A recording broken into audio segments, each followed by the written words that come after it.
Once again, yes? Not Google. Google it. No, forget Google, man. He's Googling. The information is there.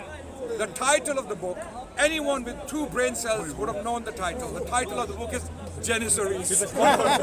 Okay. Published by C.O.E. Press. The book is titled Genocides.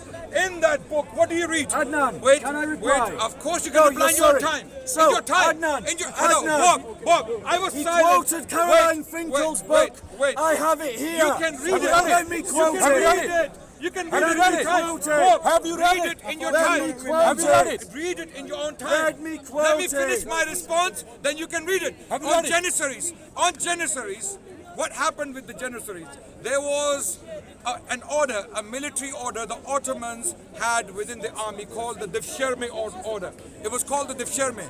Okay? In this book, Genocides, published by C.O.E. Press, this scholar, he argues that there were Greek Christian parents. Listen to me carefully.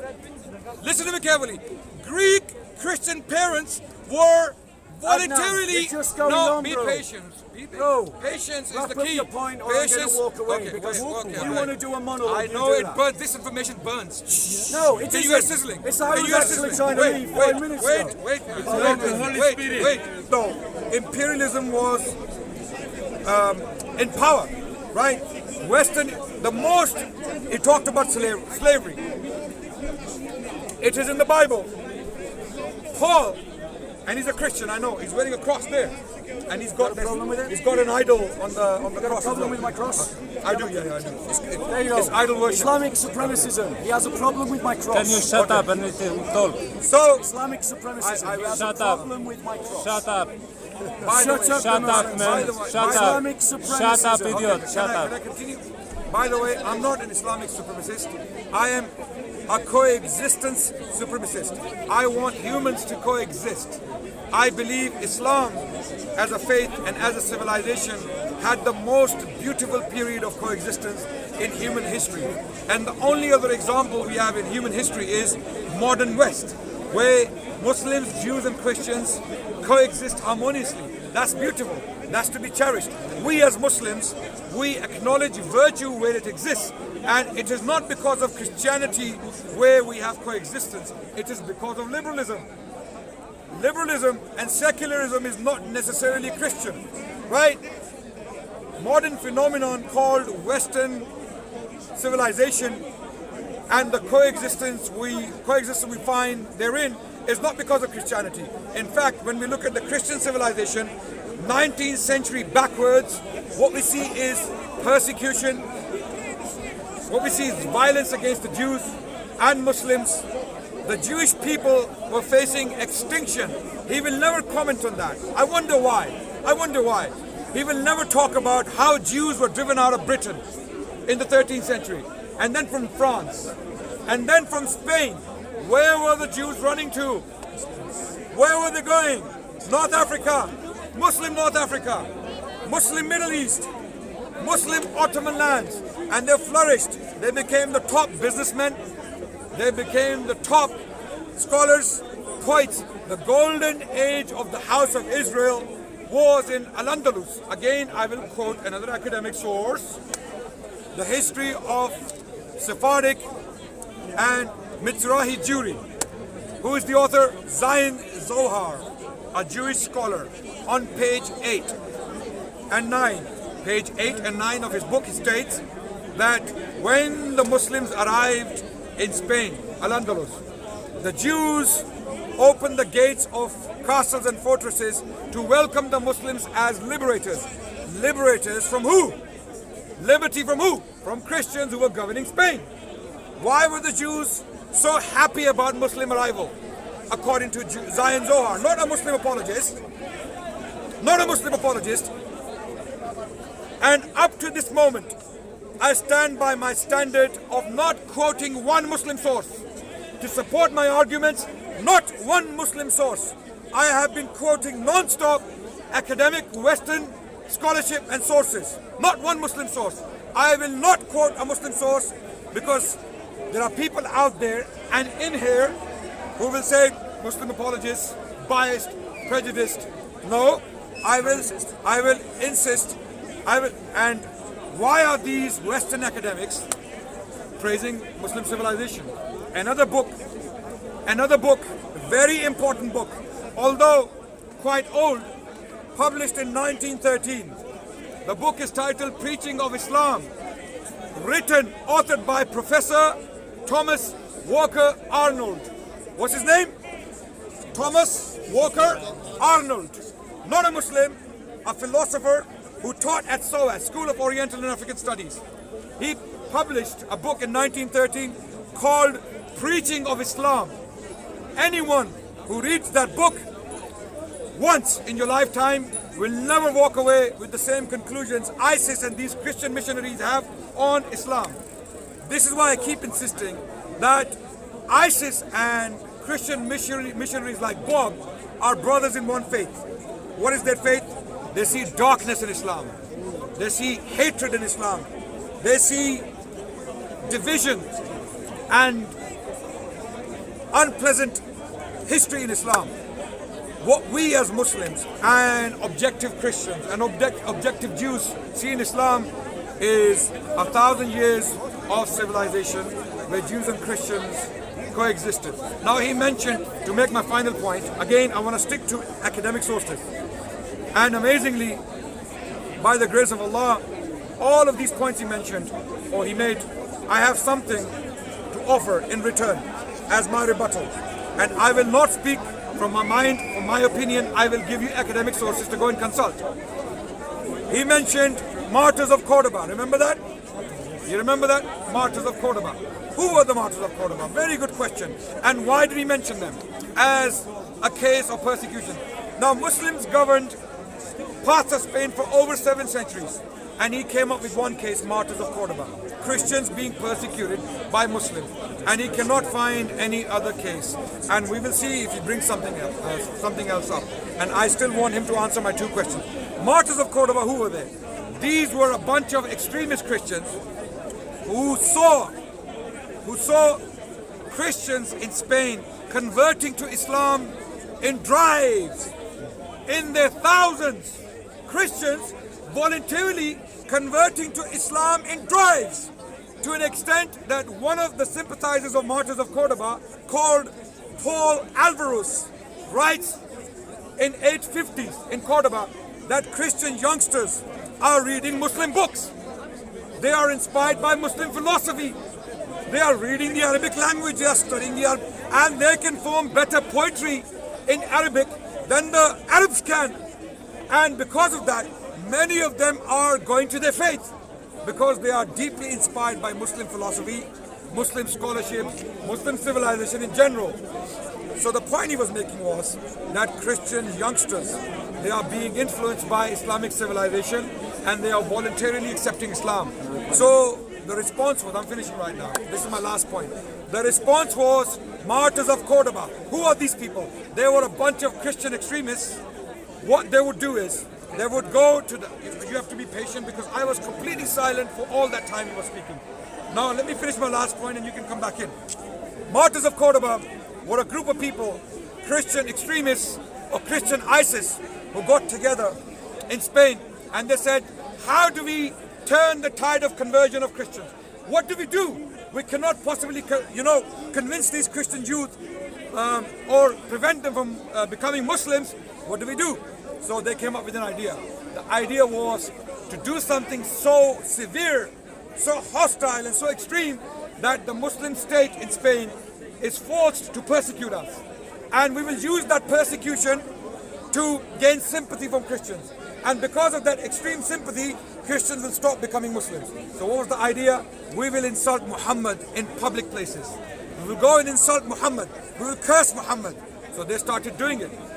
They went to the Muslim courts in front of the judge. They insulted Muhammad sallallahu alaihi wasallam. No, of course you can. Let me finish. Of course I'm finishing. I'm finishing. It's very important. Wait. I didn't do that. You could continue for another 10 minutes because you ran out of substance. It's not my fault. If you have nothing more to say, it's not my fault. I have a lot to say, but I will stop. This is my last point. So Martyrs of Cordoba. So these people in 1850s, from the year 850 to 859, close to 49 people or 50 people were executed by the Muslim courts for insulting the Prophet of Islam, despite the fact that Muslim judges would give them time to recant. Stop it, don't do it. Christians of Cordoba and Christians of Spain collectively condemned this behavior. They said these extremists have nothing to do with us. We are living happily. We have no problems in Spain. These are troublemakers. Okay, I'm finishing. If you want to read an objective work, an objective book on this topic, then there is a book I will recommend, authored by Jessica A. Coop. Jessica A. Coop, and the book is titled Martyrs of Cordoba, and is published by Nebraska University Press. So, Nebraska. Okay, again an academic source. Note, an academic source. So you will see the lies of these missionaries. Adnan, respond to my point. Adnan said, do you remember earlier in his nice monologue, he said that no reputable publisher would publish any of the books that I mentioned. They were all written by Islamophobes, and they would not be published by any reputable publisher. That's what he said. He lied to you. The 30-year genocide, Turkey's destruction of its Christian minorities, 1894 to 1924, was published by Harvard University Press. Okay. Is that reputable? Of course it is. Wait, let me check. No, don't interrupt. I won't interrupt. Right, so, If that's the case, I stand don't corrected. interrupt, I stand Adnan. corrected. You lied to the people because you're not a historian, you're an apologist. What's the title of the book? No, I'm going to continue speaking. What's the... Listen. So, he talked about the Martyrs of Cordoba. He said that these were extremists. They were insulting Muhammad. And that's why they were killed. So, what he doesn't tell you is that some of the Martyrs of Cordoba were actually invited to give their opinion about Muhammad by Muslims under the promise of protection, under the promise that nothing would happen to them. And so they did give their opinion. And then the next day, the same Muslims went and took them to the authorities to be killed. That's actually what happened, but he didn't tell you that. What he didn't tell you is the movement of the Martyrs of Cordoba was successful. Not only did it stop the movement of conversions to Islam, but in some cases, it actually reversed it.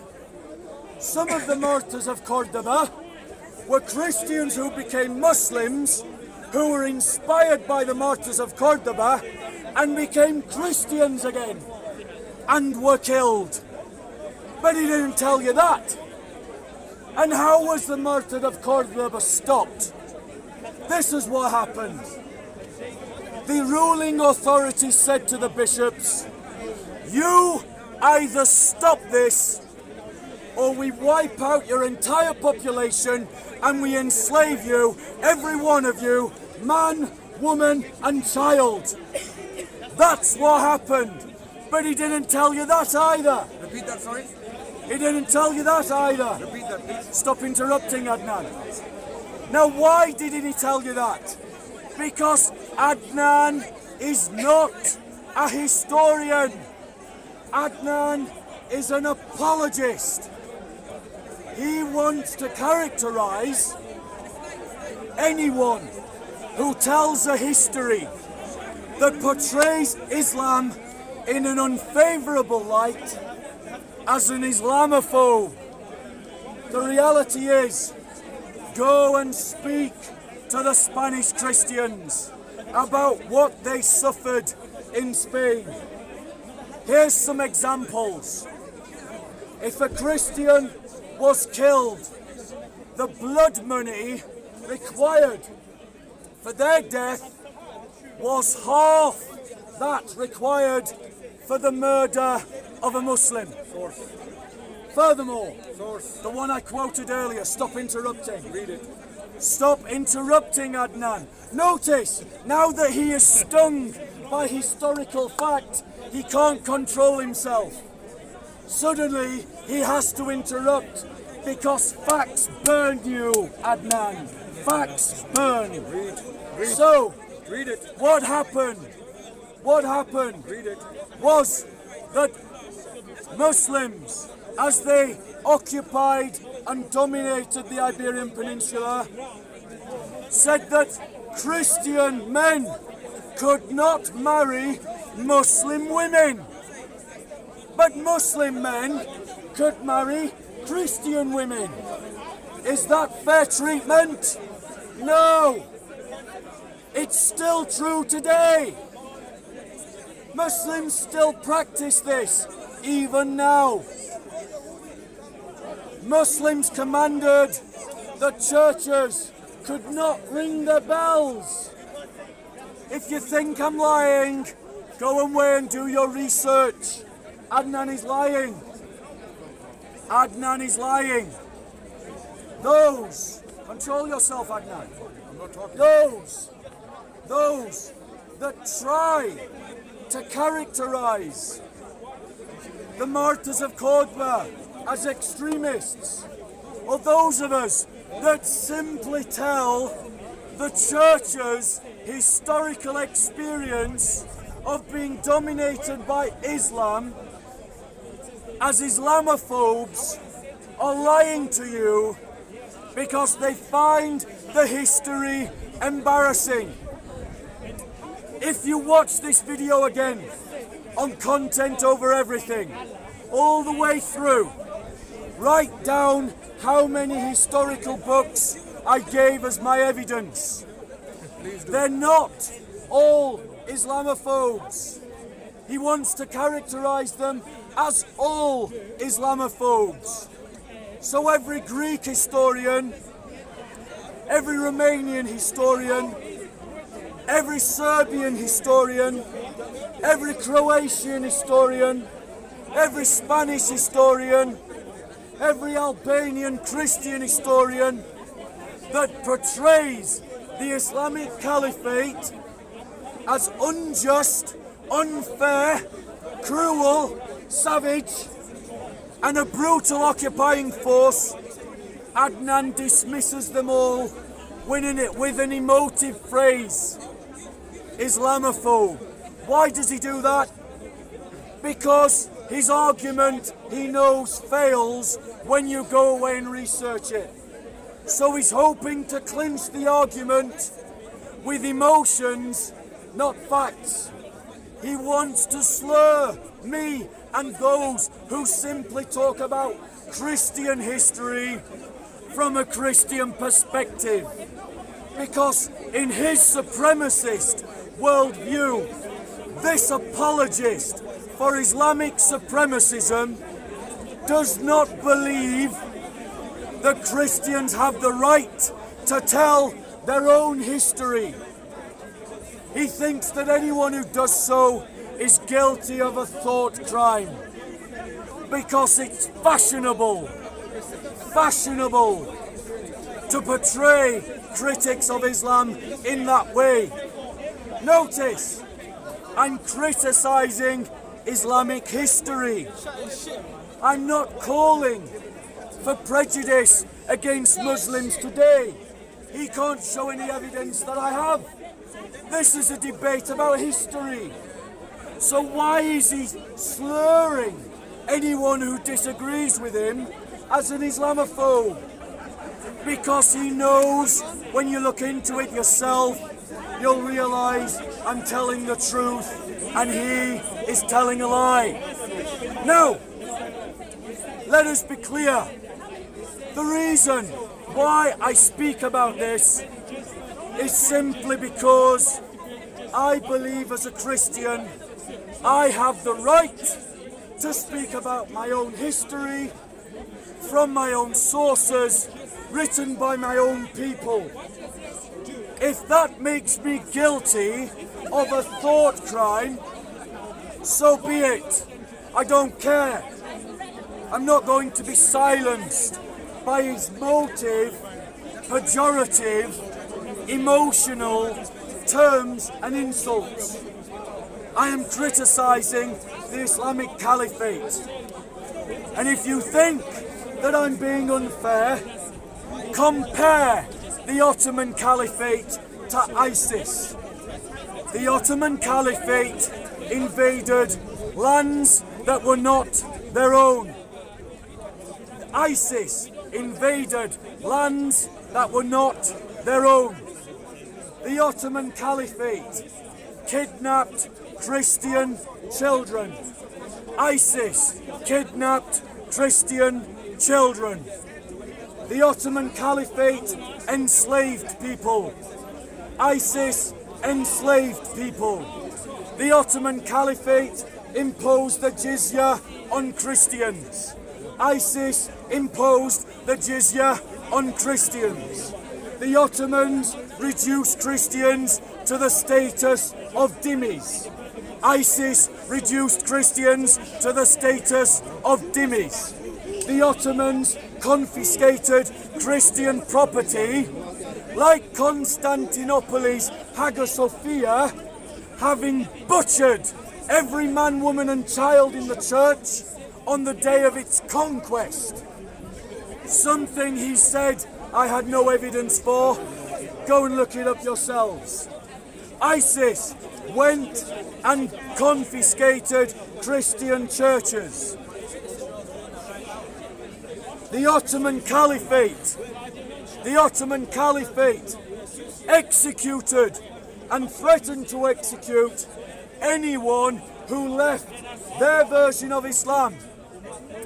The Ottoman Caliphate killed those who left Islam. I am not making this up. My comparison is a fair historical comparison. Now, does that mean that the next Muslim you meet in your workplace is suddenly guilty of being a terrorist supporting ISIS sympathiser? Absolutely not. No, not at all. But what it does mean is that we have a historical testimony of how Muslims through history have believed that Islam should be interpreted and applied, that contradicts the narrative that we have been given by the liberal media today and by apologists for Islamic supremacism like Adnan Rashid, a man who has, according to many, and I've heard the video, attended meetings by Islamic supremacists and ISIS supporters. His voice can be heard in the tapes. He says that they were made up. I've seen the video myself. The voice that I hear in those recordings sounds exactly like Adnan's does.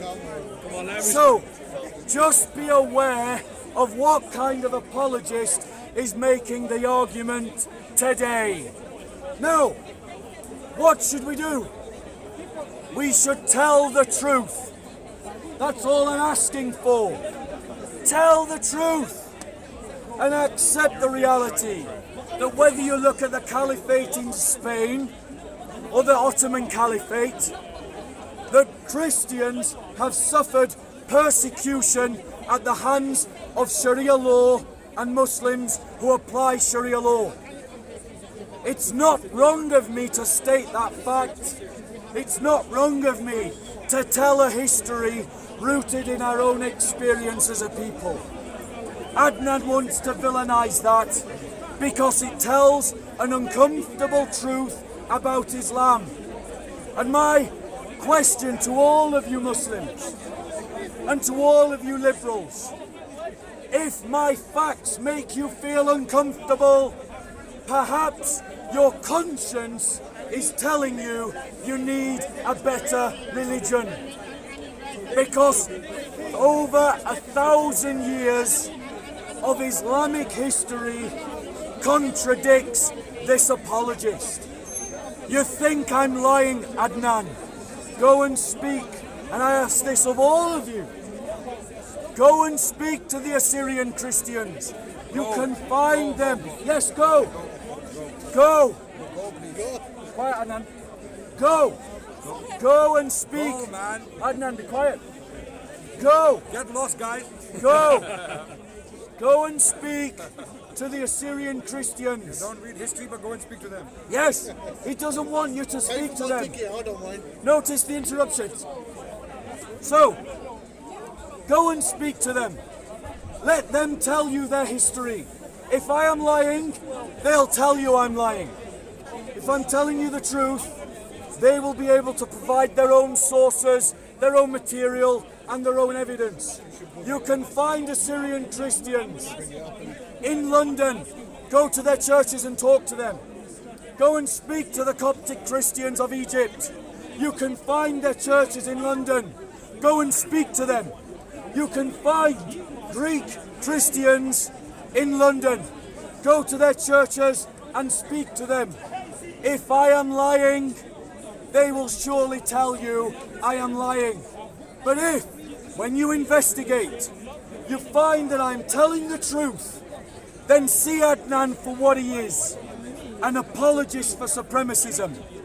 And if you have to apologize for supremacism because its facts make you uncomfortable, then I say to all of you Muslims and to all of you liberals, change the way you're thinking. Change your beliefs. Adnan asked me 2 questions because he wanted to get off. He wanted to get off the topic as quickly as he could. The witch trials. Absolute fact, we did horrendous things. Horrendous. But what he didn't tell you is that it was a localized experience, particularly in France and Austria and southern Germany. Localized. What he didn't tell All you... countries were localized. Stop Just a bit interrupting. local. Stop interrupting, Adnan.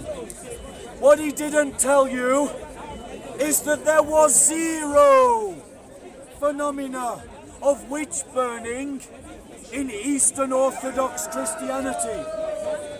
What he didn't tell you when he mentioned the Spanish Inquisition was that the Spanish Inquisition, unlike local secular courts and unlike the courts of the local church, was actually conducted by trained lawyers who never once convicted people of witchcraft. Not once. 0. Why? Because the Spanish Inquisition was conducted not by superstitious laity, but by trained university lawyers who bequeathed to Europe the idea of using evidence in court. Just an example. The Spanish Inquisition, in comparison to other courts at the time, were by far the fairest courts in the land. By far the fairest. They fall greatly short of what we would consider fair today. I don't deny it. But relatively speaking, they were far superior to the superstitious and ill-trained courts that you can compare them to. The Spanish Inquisition treated its prisoners with dignity. There are examples of prisoners in Spanish jails deliberately blaspheming so that they can be transferred to the prisons of the Inquisition, because the Inquisition treated its prisoners with more dignity. Let me tell you what Spanish historians say about the lies that Adnan wants to feed. They call it the Black Legend. That's what they describe it as. The Black Legend, a slur against Spanish Christianity, a slur against Spanish identity. And I'll tell you who propagated those lies. It was a man, a pseudonym writer, called Montanus, writing at the time of the Reformation, who give us this depiction of the Spanish Inquisition as being some horrible, tyrannical movement. Historians today who have collected the case files of the Spanish Inquisition, and the Spanish Inquisition was by far the most well-documented legal proceedings of Spain at the time, have demonstrated I want everyone to stay to listen to my response to that this. our common perception of the Spanish Inquisition... The chain ball. Stop interrupting, Adnan. Stop interrupting, He's not going to Adnan. hear it coming. Notice the Spanish Inquisition. Notice the interruptions by the Muslims. Stop crying. Notice, because I'm going after this. You can't go. You can't do that. You have to hear the response to this. So, then we the can shake Spanish, hands as the gentlemen. Spanish, You walk away. the Right? Spanish As Inquisition, Bob is not a gentleman. He's gonna the do that. Spanish Inquisition, the Spanish Inquisition, yes, by our standards today, would fall well short of everything we consider decent or fair. But the claims about the Spanish Inquisition are grossly exaggerated. And it is used as a slur, and it is based on inaccuracies published by reformers during the Reformation 400 years later. Now, ladies and gentlemen, most of you were probably not here at the very beginning. But at the very beginning, I was actually trying to leave the park. I've stayed for over an hour. Second question. The cell- Muslim treatment of Jews and Christians. So, Second question. yeah, I will do. So I've stayed for over an hour because Adnan demanded this debate and I have given him a debate.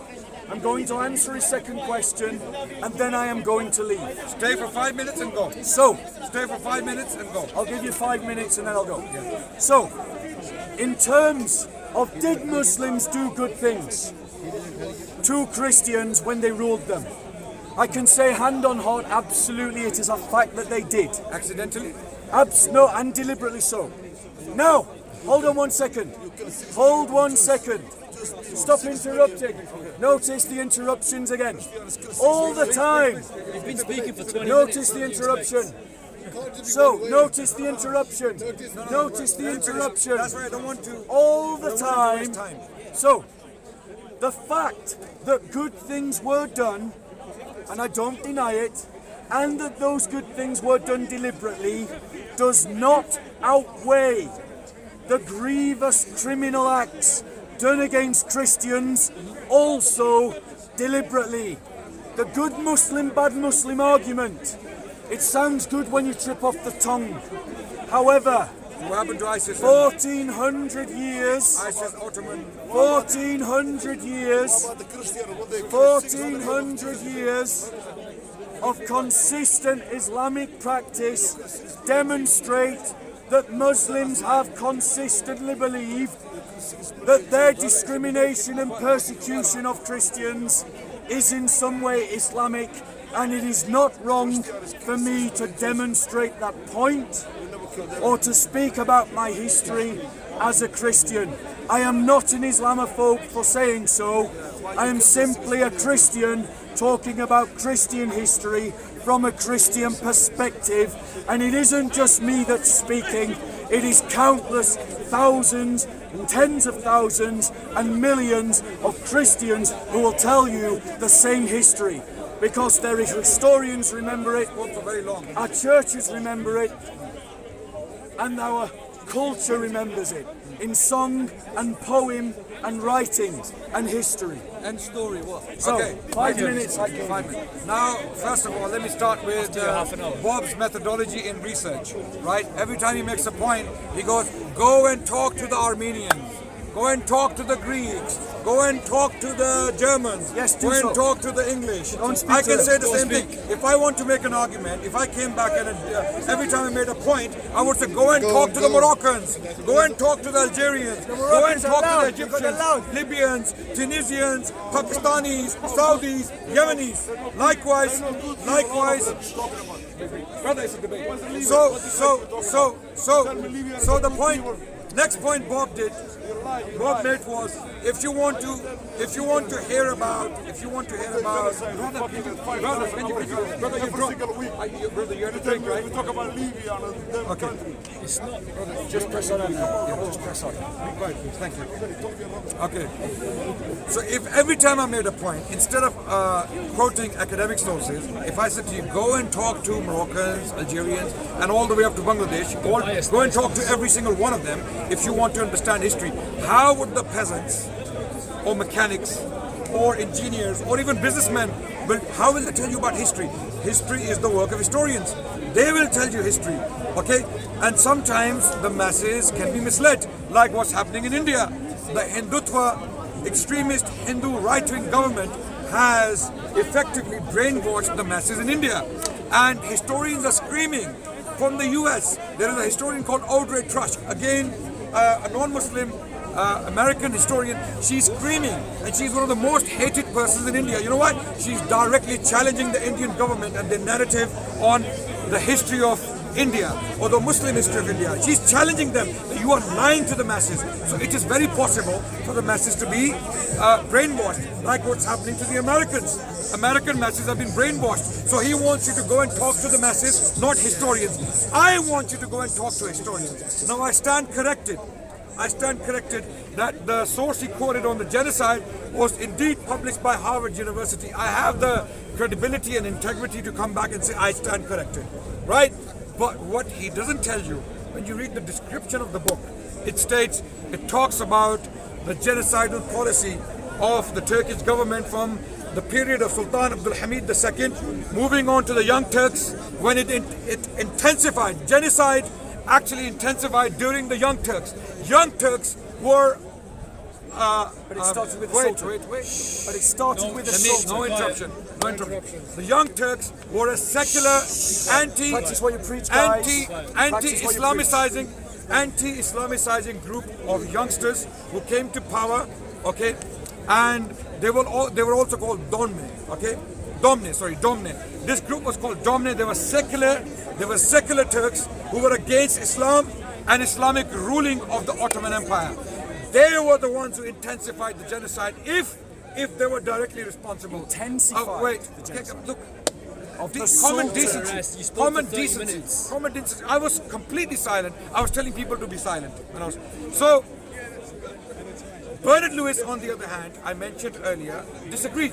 Academics, they always argue with sources. Some have one opinion, the others have another opinion. Bernard Lewis, who is also a Jewish historian, who believes that it was not the Turkish government, even Young Turks were not behind it. But even if they were, we're not responsible for them. Young Turks were secular. They were more inspired by Western thought than they were by Islamic thought. Why? Because they came to power to de-Islamicize Turkey. And they're the ones who committed the genocide. So you cannot put that genocide in the basket of Islam, put it in the basket of secularism. Okay? And you talked about genocides, and there are genocides taking place today against the Muslims. Iraq war, 3 million Muslims have been killed in Iraq alone since the First World War, and there were Christian priests blessing their soldiers, American soldiers. George Bush, self-confessing Christian, said, God has commanded me to wage this crusade against the Iraqi people. You can't wash your hands. And he talked about witch burning, and they were not done by Eastern Orthodox Church. And then he went on to defending Inquisition. Imagine, brothers and sisters, imagine today if standing here I started defending ISIS. God forbid, Allah forbid, if I started doing that, what would you think of me? Tell me honestly, what would you think of me? I'm talking to the crowd. What would you think of me? This guy is either mad or he is an extremist who needs to be in jail. Do you agree? Crazy. Do you agree? Crazy. Wait. It's my turn. I abhor groups like ISIS. I call them Khawarij. Okay? And these Islamophobes, previously I had some respect for Bob. But the moment he mentioned the notion that I was supporting extremism, okay, I have lost all respect. No respect anymore. No mercy. He is a liar. He's a liar. You can go. running away. You can go. He's running No, away. I don't want to shake your hand. Now notice, Don't run away. doesn't- He spoke I'm something. speaking. Just go. I'm Just just go. speaking. stood here Just go. Just for go. over Just an go. hour Just go. trying to It's my turn to defend, speak. trying to It's my turn to defend speak. the Ottoman Caliphate and the Just go. supremacism Just go. of the Ottoman Caliphate. You He can just just stood here for an hour trying to defend it. You are a Now, coward. ladies and You are a gentlemen, coward. ladies and Let me finish gentlemen, and then you can go. Ladies Or you and can talk. gentlemen. Let me finish, you can talk. ladies and Let me gentlemen, finish and then you can talk. the telling word, Okay. the telling word was How'd that you the turn? genocide of the Syrian Christians was You said you were gonna started under the Sultanate. Was started under the Sultanate. Notice how the Dawah team behave. Notice how they laugh. This is the kind of supremacism that we have to stand against. That's what we must do. Don't let them lie to you. They are lying to you. Don't let them lie to you. So, take care. God bless. And good night. Last chance. Coward, let him talk. Don't shake my hand. Okay, let him talk. Stay and listen. Stay and listen. Stay and listen. Yo, stay and listen. Because I called you an apologist for supremacy. I'm waiting for you to leave. Yeah, if you're going to They support the crusade. Stay and listen. They support the... I called you an apologist for supremacy. I did not say that you were Islamist. Okay, ladies and gentlemen, Get it I right. will continue with my responses. Now, you see, the reason why people like this, there are two types of people who want to see darkness in Islam and Islamic history. Two types of people: ISIS and Islamophobes. Islamophobe includes atheistic extremists like Sam Harris, Richard Dawkins, people like that. They are extremists. And even atheists will testify to the fact that they are extremists, right? Like we have Christian missionaries. Not all of them, some of them, and you saw one example. These people are extremists. They cannot have any decent discussion with you, right? It's very, very difficult to have a proper discussion with them, okay? And what do you call a decent discussion? A decent discussion is where you actually quote academic sources, objective sources, not apologetic sources. Every single source I quoted was an academic source, okay? He made many points and I rebutted them successfully by quoting reputable academic sources. So coming back to Inquisition, did you notice something? He started to glorify Inquisition. It is no different to glorifying ISIS. In fact, I'll go as far as to say Inquisition was far more evil than ISIS is. Inquisition, if you study an objective history on this is the madness. I cannot believe in these people. It is mad. It is madness to defend an institution like Inquisition that killed hundreds of thousands of people by torturing them to death. Torture. Inquisition was known for torture. He said Inquisition was a very organized institution. There were qualified judges sitting over these trials. It was recorded diligently. Oh my God. And that's the reason why we know about Inquisition, because the records were kept diligently. And when you go and study some objective scholars on Inquisition, not Muslim apologists, again, he kept calling me a Muslim apologist. Why am I a Muslim apologist when I'm giving Western sources to you to go and look into?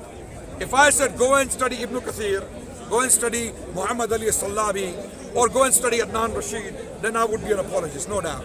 I'm not asking you to do that. Go and study Western academic sources on these issues, and you will see, even the book he mentioned on genocide will highlight the fact that it were Young Turks, a secular group, and then later on Ataturk, who de-Islamicized or de-Islamified Turkey. If Ataturk commits a crime, a man who came to de-Islamify Turkey, Why do you accuse Muslims of his crimes? Is the question. Or Young Turks. So even their own books they quote, he hasn't read one of them. Even every single book he mentioned, he hasn't read any of them. And the ones I mentioned, by the grace of God, I have read most of them. Okay, so Inquisition, if you want to read about Inquisition, pick up the works of Henry Charles Lee. What is the name?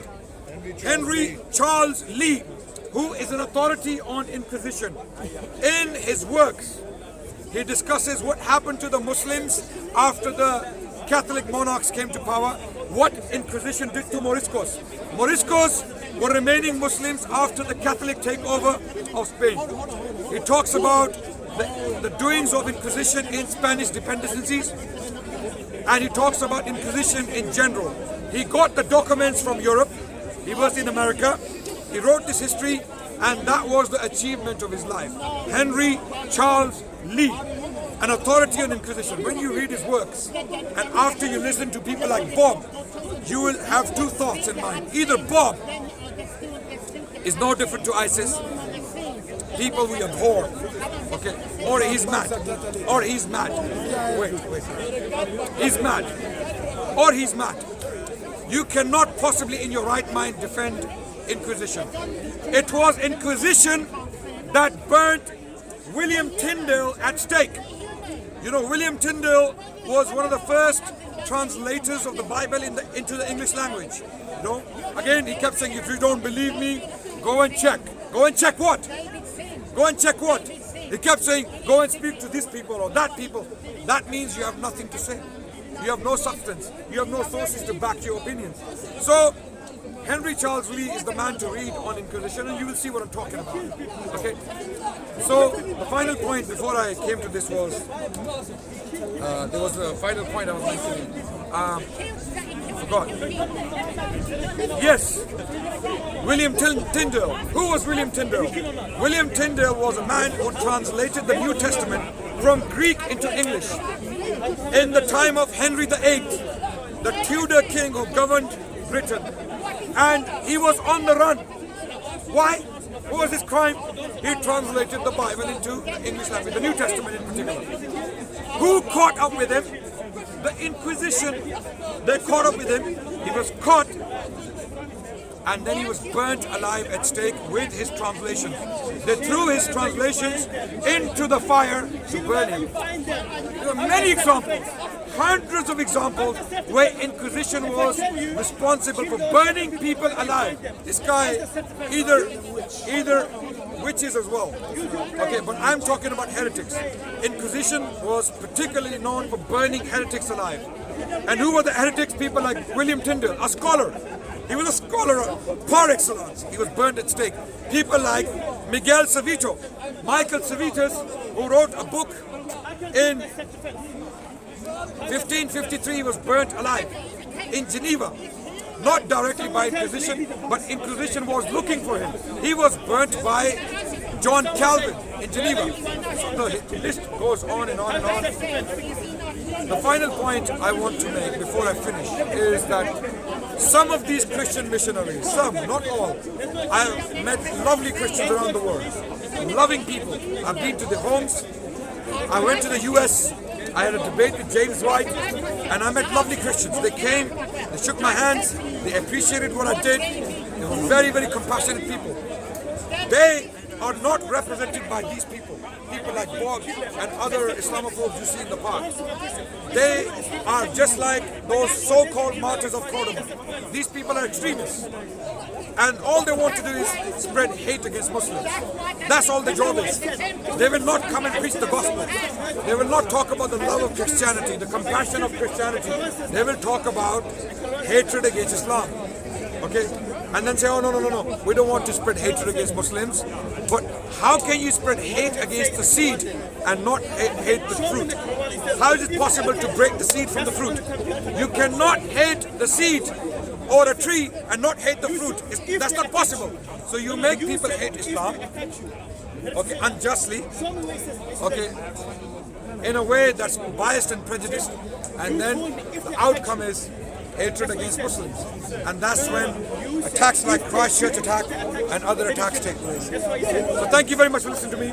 There's a lot we can talk about. My voice is gone. It was a long discussion, a very difficult discussion with someone like that, but I had to keep patient. Thank you so much for listening. Well, alhamdulillah rabbil alameen. Those of you who are listening, please keep in mind that we have no agenda to lie to people. We're not here to misrepresent facts. The sources I mentioned, I request from every single viewer out there, go and read those books. I want you to read those books. Once you've read about, I think I must have mentioned 10 books, or maybe 15 books at max, right? Go and read them, and then you will see light. Let me see what I'm talking about. Start with Professor Thomas Arnold's Preaching of Islam. Preaching of Islam, and you will see what Islam did to the world. Thank you very much. Wassalamu alaikum wa rahmatullahi wa barakatuh.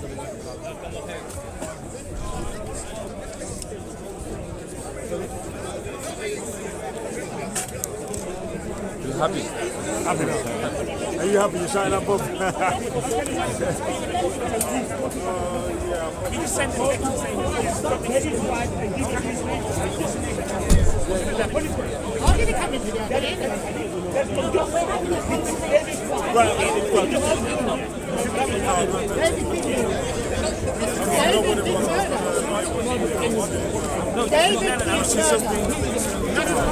I said David's murder. David's murder. David's murder. I'm calling it what it is. Well, wait a minute. It kills. What do you mean? You know what it is. You know what it is. You know what it is. Yes. We understand the whole of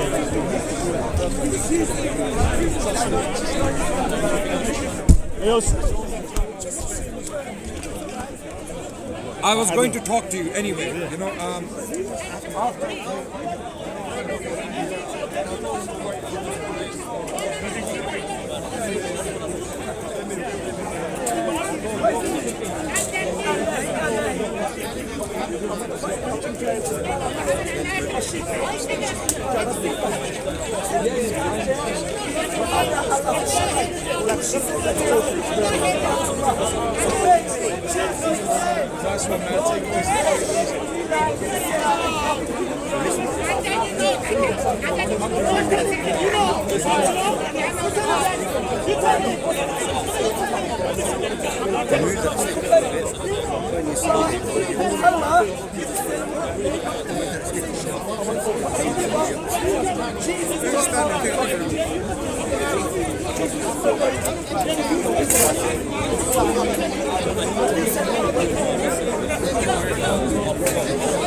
Okay, inshallah. Okay.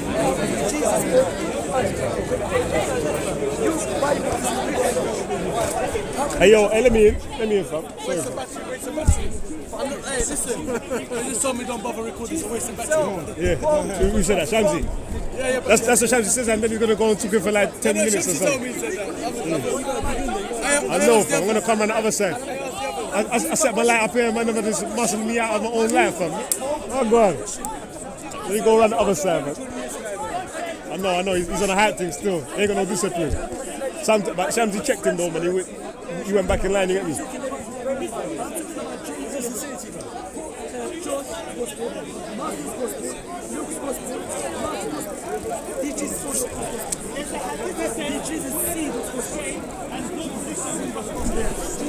You come around this way.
See, man, still going on, fam. What go on, blood? Christians always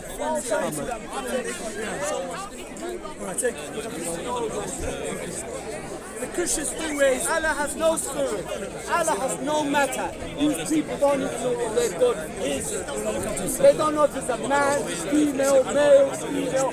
What is Allah? If you're not of wood. Alright, mate. That's it, fam. You know what it's called? When you have no arguments. So the point here is, which assists many Christians, clown Christians, try to use it. There's a hadith. Prophet Muhammad said, "Kill Sayyiday al-Rahman, Yumna." Now, both Allah's hands, the term is Yumna, they translate it as the right hand. No, Yumna Arabic means Tayammun, derived from left. So the hadith means both Allah's hands are blessed. Doesn't mean both Allah's hands are right. But again, this is the beauty of Islam, because we can trace back what Prophet Muhammad really said. Because the Arabic language which Prophet Muhammad spoke with is still there. However, as for the Christians, they are using the Greek language which is never spoke, which is called loss of translation. That's why some Quran translation, if there's a mistake, we can say, yeah, there's a mistake. If the guy said no, then let us go back to the Quran. Because we still have the pure form. How that is clear? Because this shubha doubt, they try to use again, as I say, كم من عائب قولا صحيحا وآفته فهم الصحيح. How many people criticize some speech, but the problem is not with the speech itself, the problem with the person's understanding.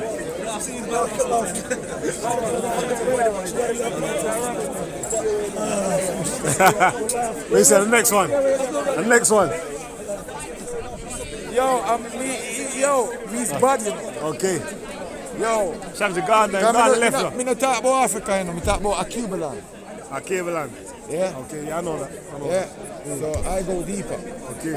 And we don't know about no white Jesus, because that never existed in African history. Yeah. We know about the Romans, them and them bring them foolishness upon the people. See, me and Chemsy them had a 5 hour today, you see me, so Chemsy knows. They're tired already. It's now I'm on a different level with the reason. See my books in my bag, bro. Okay, it's full of books here. Yeah.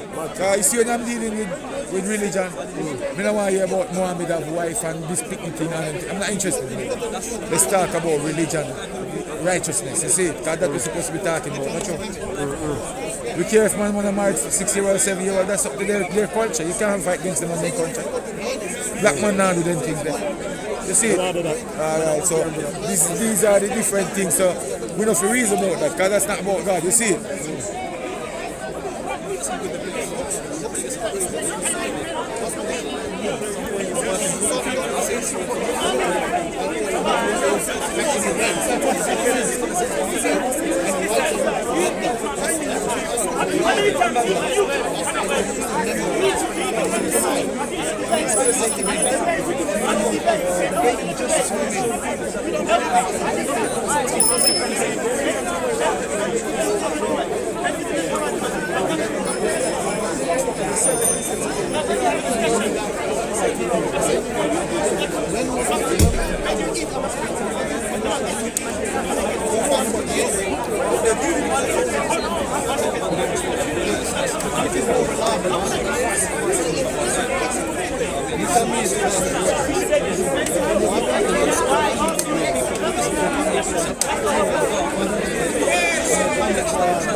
That's a good question.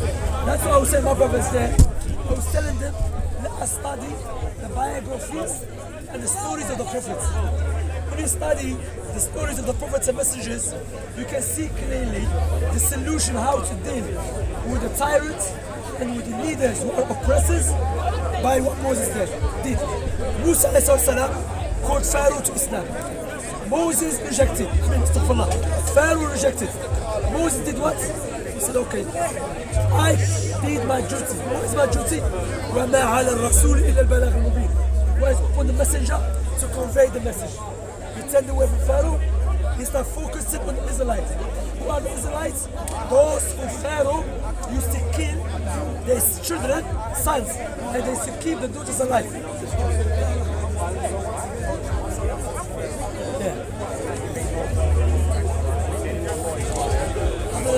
And then what? The challenge came to place. When Moses ﷺ and Pharaoh called the magicians. And Musa ﷺ came with a stick. Allah subhanahu wa ta'ala gave the miracle for the stick to turn into snake. Okay? But again, Allah did what? Aid Moses. Another rule how to deal with the tyrant and with the leaders who are oppressors. Okay? Muhammad ﷺ. Was in the camera a little bit still. Came to Just a little bit still, it's gone now. Abu Lahab, Walid ibn Mughira. He called him to Islam. Again, this is that big point. They will stop people to practice Islam in Mecca. When Muhammad ﷺ, what he did, he started teaching the people, his companions, purification and education. That's the solution. Purification and education. That's how to change a nation. Okay? What happened after that? Allah gave them the victory. But what we do, brother, Allah bless you all. We focus on the leaders all the time. Again, let me clarify. I don't defend any leader who's oppressed, and I'm free from him. However, I would ask to change, and for the change to take place, there has to be according to Quran and Sunnah. So I'm saying, for example, now someone smoking cigarettes, and brother called him kafir. I said, brother, he's not kafir. Me defending the brother doesn't mean I'm defending him because he smokes cigarettes. I'm defending him because you went to extreme by calling him kafir. He's a sinner, he's committing sin. But even the way you approach him, because too long does not make one right. And also, you cannot move, and there's a qaida. There is a principle in Islam, powerful principle. جلب المصالح درء المفاسد مقدم على جلب المصالح. Repel away evil, take precedence over bringing about goodness. What does it mean? I want to have a good leader, but me rebelling against the current leader is going to cause more harm. He's going to kill me, kill all the people. So my intention to bring a good leader by causing evil, that is forbidden Islam. Because Islam came to remove evil and to be good, or to decrease evil and increase good, or to remove greater evil and bring or leave less evil. You understand me? Example of that, there was a sister here, and Allah guide her, Allah bless her too. She had a dog. She had a hijab, she had a dog. Brother came to her. It's haram, you have a dog, you're Muslim. The sister, she was born here, she has British mentality. She was born, she can see the road girl go, Allah bless her and keep her and guide her, all of us. She said, I'm not listening to you. Then she came, she said, brother, this guy telling me dog is haram, is it true? The sister, step by step. I said, first, you have to worship Allah Ta'ala. And you have to love our God. If we love God, we love Allah, then whatever Allah doesn't like, we should leave it for Allah Subhanahu wa Ta'ala. I said, look, yes, I'm going to compromise. My sister, you have to focus on the bigger things. Step by step. She said, I take it from something. I'm not going to say I'm perfect, sometimes maybe I'm too harsh and something wrong. But again, the point here, you can remove evil with the greater evil.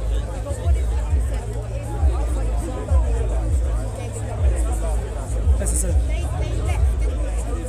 Migrated. They migrated, yes. Right? So, believers are oppressing people, they can't migrate. They be patient. You be patient. Prophet Muhammad says in the hadith, he said, be patient, have a sabr. Because what you have to understand, sister, for example, there is some leaders who will oppress some individuals, yeah?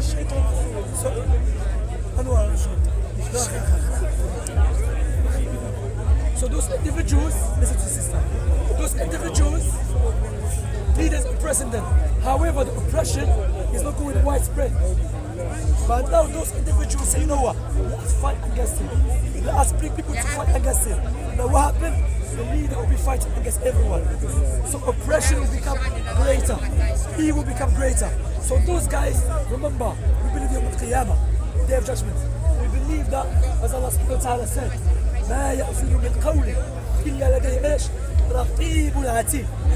Whatever you utter, except two angels will be writing it down. Allah said, لقد جئتمونا فرادا كما خلقناكم أول مرة. You have returned to us just as we have created you in the beginning, and you left behind you whatever we have provided for you. Sahabi came to the Messenger of Allah, Abu Dharr. He said, oh Messenger of Allah, point me to be a leader. He said, Ya Abu Dharr, إنها الأمانة وإنها يوم القيامة لخزي وندامة إلا ما أخذ بها. So Abu Dharr, leadership is a trust, and on the Day of Judgment, you will regret it, except those who take it and fulfill their rights, or fulfill its rights. Is that clear? Sorry, one more thing. So if the leader is coming in, Can I have water, please? Oh, he's inside. so if the leader is coming from haram and you know what he's doing is not from Islam, do you just allow it? That's a good point. Because ultimately he's the leader, it's going to trickle down to the people, and then you've got things in your country or whatever that are not from Islam. So there's something Also, even the hadith, Prophet Muhammad said, من رأى منكم منكرا فليغيره بيده فإن لم يستطع فبلسانه فلن يستطع فبقلبه وذلك أضعف الإيمان. So now, if I see an evil from a leader, if I'm unable to change it with my hand, if I'm a scholar, I can advise him. If I cannot, hate with your heart. Prophet Muhammad said, if you see an evil from your leader, hate with your heart, but do not rebel. Why? He's committing a sin, Allah will judge him for it. But your rebelling will cause more harm. And when life is sufficient, trials and tribulations in the Muslim countries, Libya, Syria, Yemen, Sudan is going to start Algeria. Wallahi, what will happen? The Muslim country will become very weak, and the Islamic haters will try to utilize that against us. We don't want no, what do they call it? We don't want no harm from any place. Because we as a Muslims, Prophet Muhammad ﷺ was sent as a mercy. Even this country we don't like it to be harmed or anything. Why? Allah said in the Quran, وَمَا أَرْسَلْنَاكَ إِلَّا رَحْمَةً لِلْعَالَمِينَ. Prophet Muhammad ﷺ, when the people harmed him, his companion said, Prophet Muhammad ﷺ raised his hand. We thought he's going to make dua against them. He's going to pray against them for Allah to destroy them. He said, oh Allah, forgive my people. Verily they don't know. You see how he's merciful. Prophet Muhammad ﷺ did not come, just kill everyone, fight. No. Fighting Islam is not the origin. Fighting was legislated out of extreme necessity. But the foundation is to call with debating, with the people of the book, with knowledge, giving kindness, with a beautiful speech. Is that clear? Barakallah. حياك الله إن شاء الله. جزاكم الله خير. بارك الله فيك. الله مبسوط.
There's more.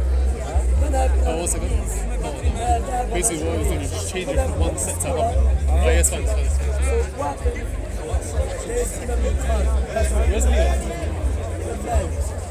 Muhammad had Imam Shafi'i before. So there's four school of thoughts here. So they explain the Sunnah and some verses. So some people find it understanding because there's no clear verse or there's no clear hadith. There's no problem with that. If you're a scholar and you are unable to strive your own rulings and the Sunnah, there's no harm. In Somalia, you have Shafi'i. In Algeria, you have Maliki. There's no problem.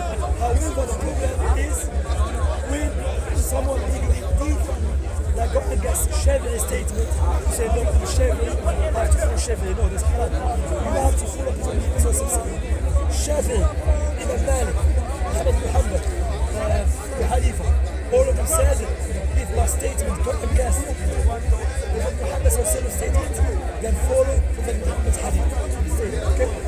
That's one thing. However, now, you took about sects, groups. Prophet Muhammad's hadith. There will come a time when the Ummah splits up into 73 sects. All of them in the hellfire, except one. There's a Messenger of Allah. Who are they? He said, what called today and my companions. Okay? So listen to these sisters, yeah?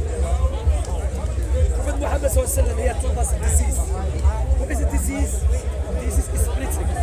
Allah said in the Quran, وَاعْتَصِمُوا بِحَبْلِ اللَّهِ جَمِيعًا وَلَا تَفَرَّقُوا. All of you, all of Allah, I don't know, splits. So splitting is a disease. Prophet Muhammad ﷺ told us a disease. What is the cure? The cure is follow his way, and the way of his companions. Okay? Another hadith, which is the hadith of Adnan Prophet Muhammad ﷺ said, follow my way and the way of the Rashid. There's another hadith, which is the hadith of Muslim. It's a Bukhari and Muslim. Prophet Muhammad ﷺ said, there will be a group of Ummah, group, remember, not the whole Muslim Ummah, group of the Ummah manifesting upon the truth. They will not be harmed by those who oppose them or those who betray them until Allah's promise will come to pass. So we can see clearly now. We can see clearly now. Prophet Muhammad said there will be a group. What happened in Islamic history at the time of the Prophet? Ummah was one body. After Umar, one body. After Abu Bakr was one body. Then Uthman, Abu Bakr, Uthman. After Uthman died, two groups of the body. Called Murshia, Khawarij and Shia. However, there's still a group of people holding onto the main body. Then الجميع left. Then القدرية before it. Then الكرامية. Then الكلابية. Then الأشعرية. Then الصوفية. Then الإخوان. التبليغ. But there is only one group still holding to the main body. What we're doing now, we are saying to those who are still holding it to the main body, why you are splitting? No, those who are splitting. The question are they? Another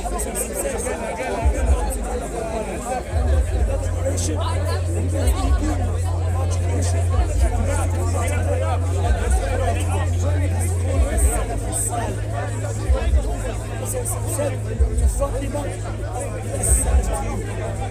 السلف الصالح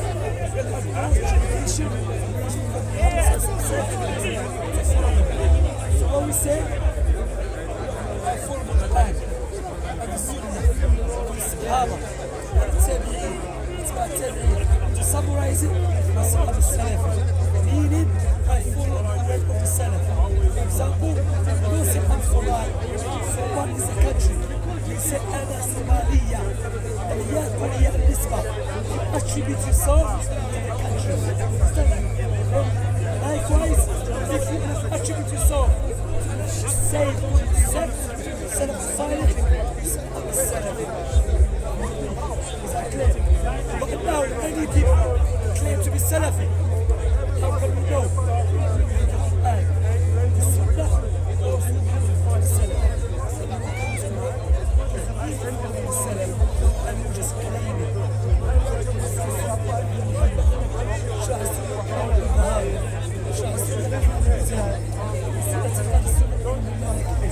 These are the books that contain the teachings.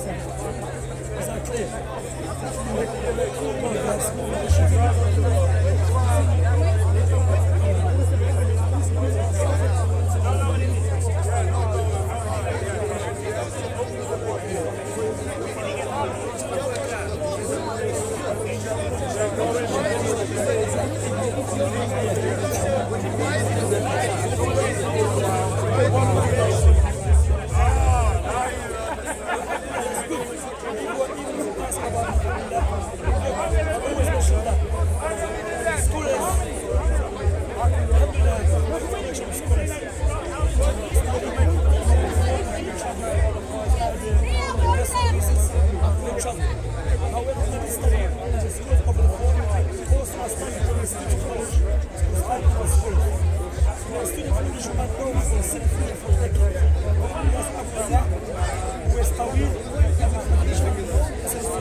Where are you from?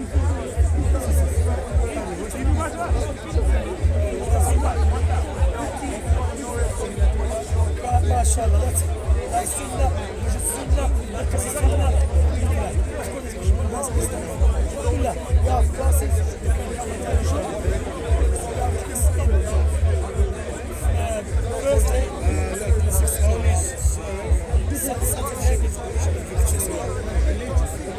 Sunday, 5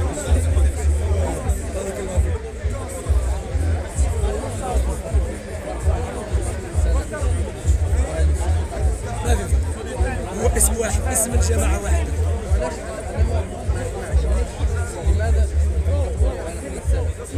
لا ليس احنا السلف، احنا السلفيين.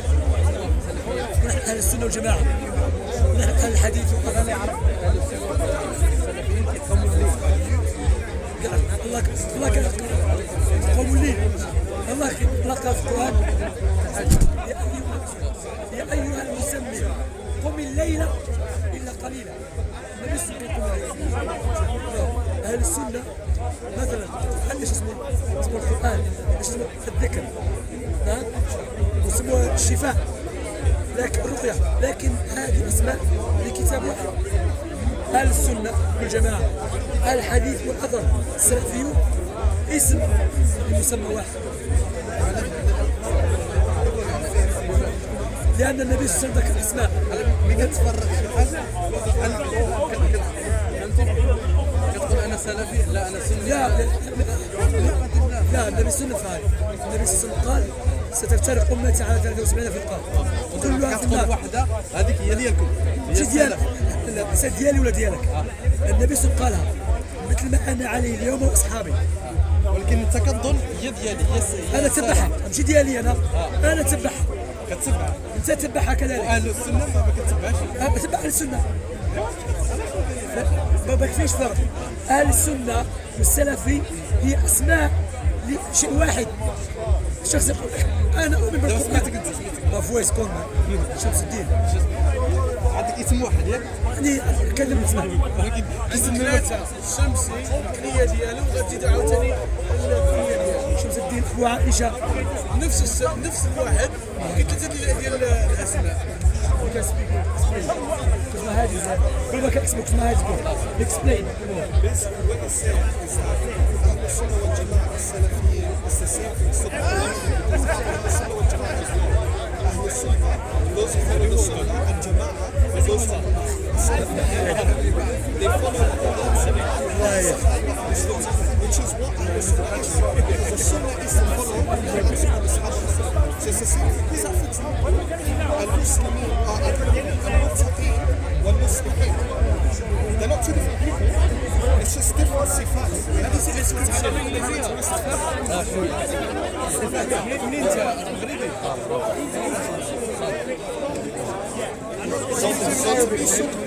يابا ما عربك but to be Sunni بلا يتكلم عربية هذا بلا يتكلم عربية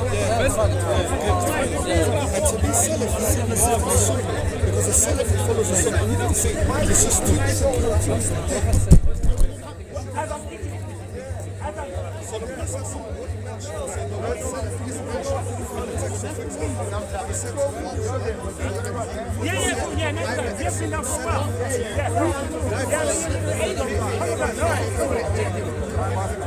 So what Salafi is those who come for us.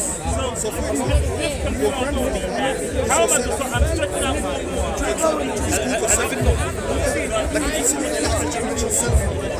is الذين قتلوا الأساطير. See, so now Salafi means we follow the Sahaba because Allah said in the Quran, He said والسابقون الأولون من المهاجرين والأنصار والذين اتبعوهم بإحسان. So Allah Azza wa Jalla commanded us to follow the muhajirin and ansar.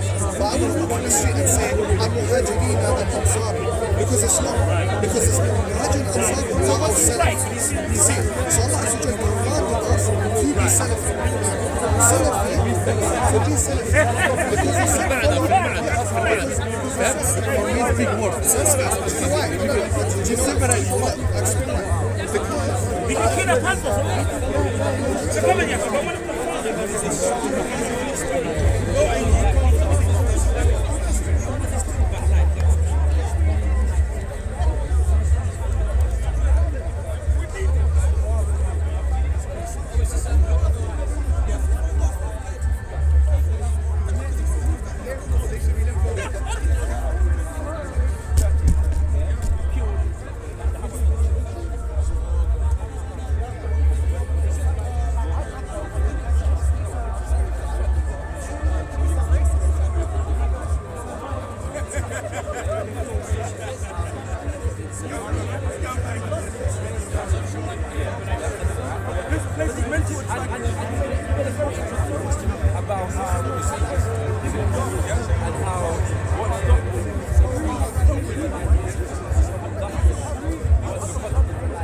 So I'll tell you one that I'm shot. So I'll tell you one that I'm shot, which is it's easier for you guys open to me offending.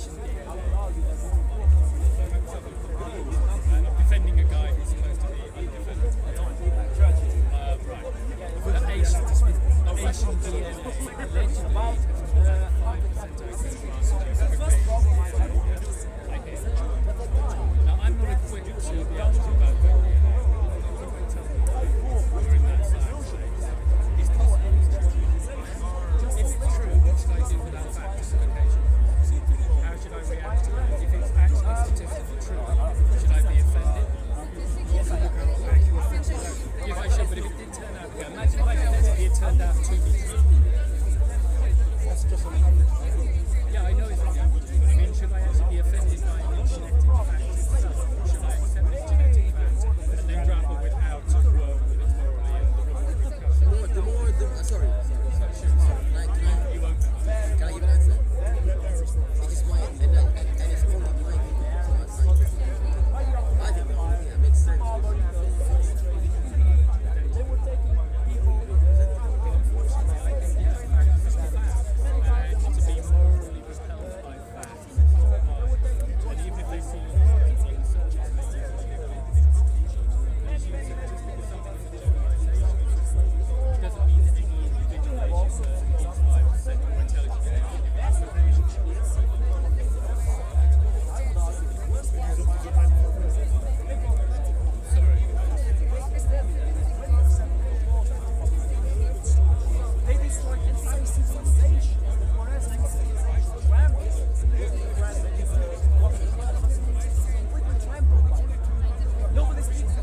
might want to be in on this one. Don't pull him out. Don't pull him out. Yeah, I'm rolling when you're ready. Still. Okay. Need a mediator. Okay, should I? You are good, man. You got on. So I've forgotten your name. Leon. Leon. Leon. Leon, thank you very much. It's going to need an intro. Leon's very kindly suggested we have this discussion. I get it's controversial. I don't want to come across as being the thing that I might sound like. But Miriam raised the idea, the notion. Miriam was protesting. What's his name? Charles Murray. You can explain.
was scheduled to speak there. Yeah, he was scheduled to speak there, and they protested and basically shut him down so he couldn't speak.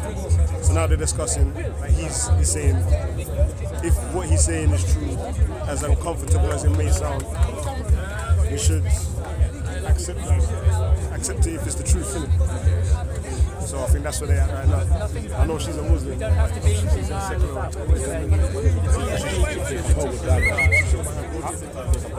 Then there's the environment. How was the thing going? Now we want to change the environment. What are you talking about when you're sitting down? I'm going home now.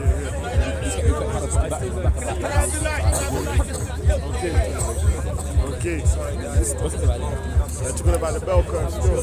Race and I'm defending you. I'm defending the idea of racial superiority. It's hard for me to stand behind that. from America still. At our university. I don't know. At our university, the very remote developer was scheduled to speak in and they protested and shut him down. So that's what they're discussing now still. Hypothetically, no, I would.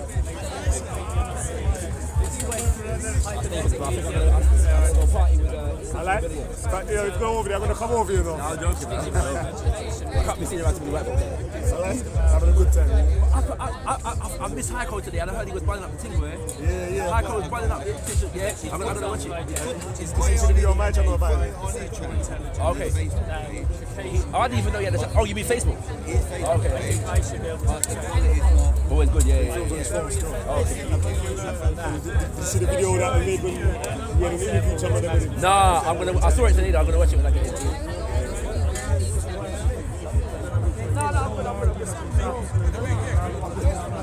I'm glad.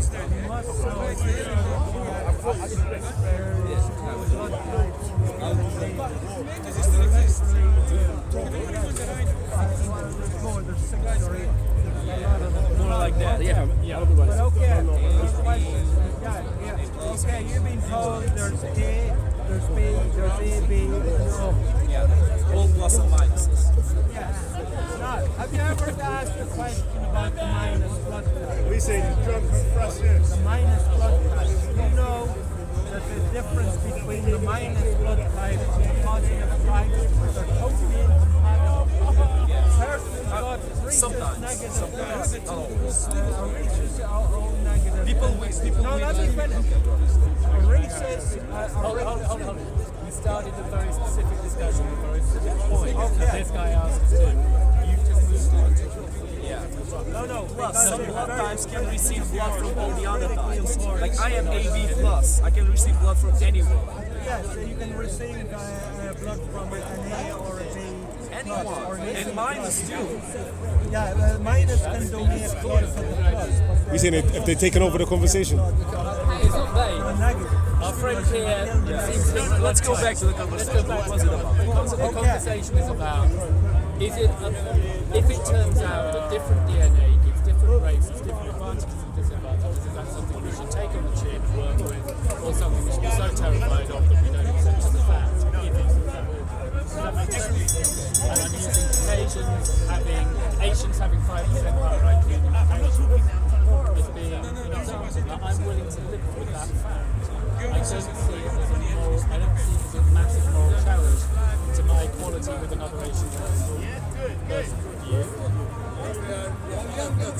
Alright, so what's the topic?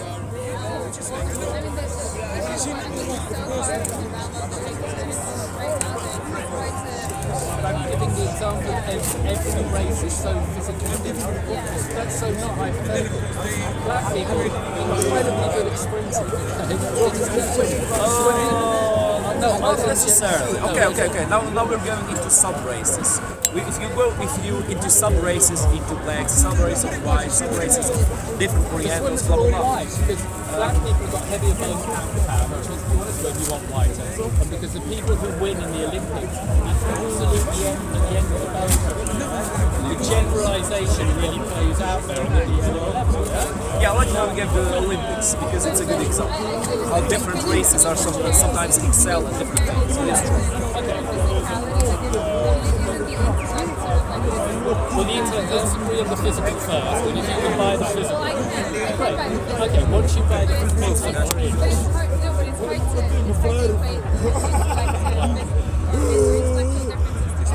I know it's a little bit amorphous, but the idea that they're completely disparate is the DNA clearly affects IQ-related stuff as well as neurology, cognitive skills. That's also hardwired into the DNA. Once you buy the physical units, it's not a massive leap to realise it probably influences the subtle things that show physicality.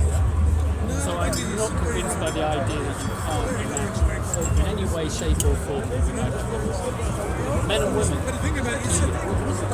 Clear DNA-based differences. No one's arguing about that. Huge differences. No one's arguing that women are less intelligent than men. This is a different conversation. You haven't heard my closing. Sure. There are people who argue that, but I think a lot of respected academics sometimes intellectually men and women score equally on IQ. Yeah, I think I would the same. I think there's certain areas.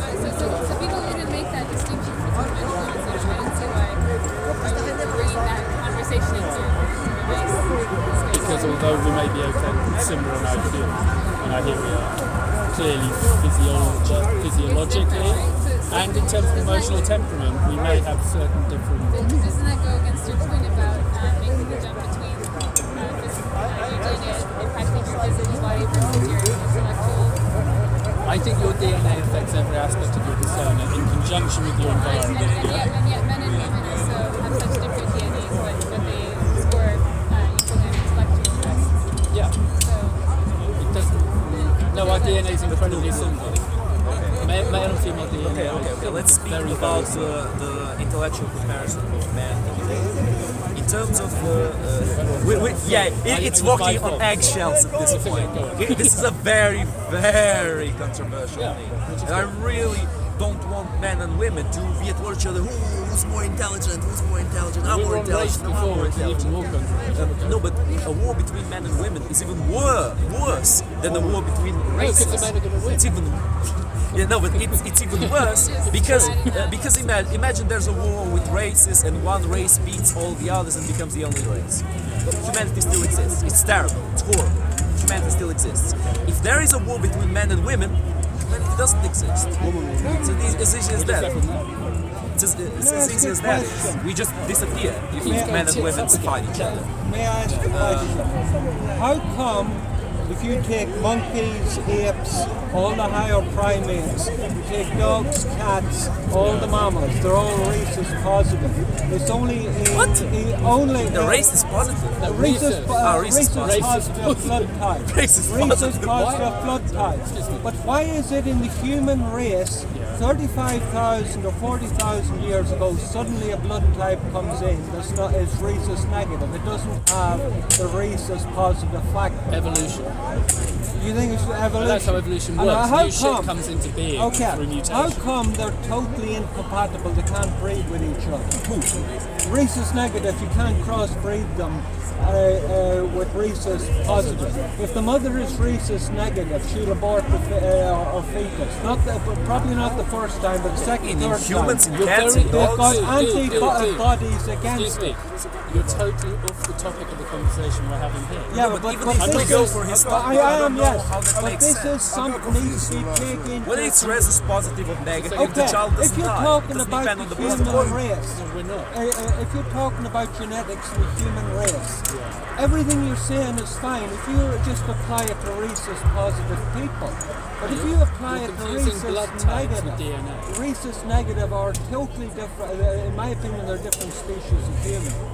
They're different. They're very, very different. Can I politely There's say, more of a difference between those and rhesus positive than there is between a Chinese person and an African person. And this is what's not taken into account. You're bringing blood types into a discussion which is focused on something which DNA. is more intrinsic than blood types. Okay. You don't seem to but realize if you do not understand the blood types, forget about DNA. DNA is deeper than blood types. Much deeper than blood types. Yeah. Okay. That's why we've got the conversation focused at that level with respect. On intelligence. You're making it more shallow by discussing what we're discussing. No. But the abilities of racist, negative, racist, positive are very different.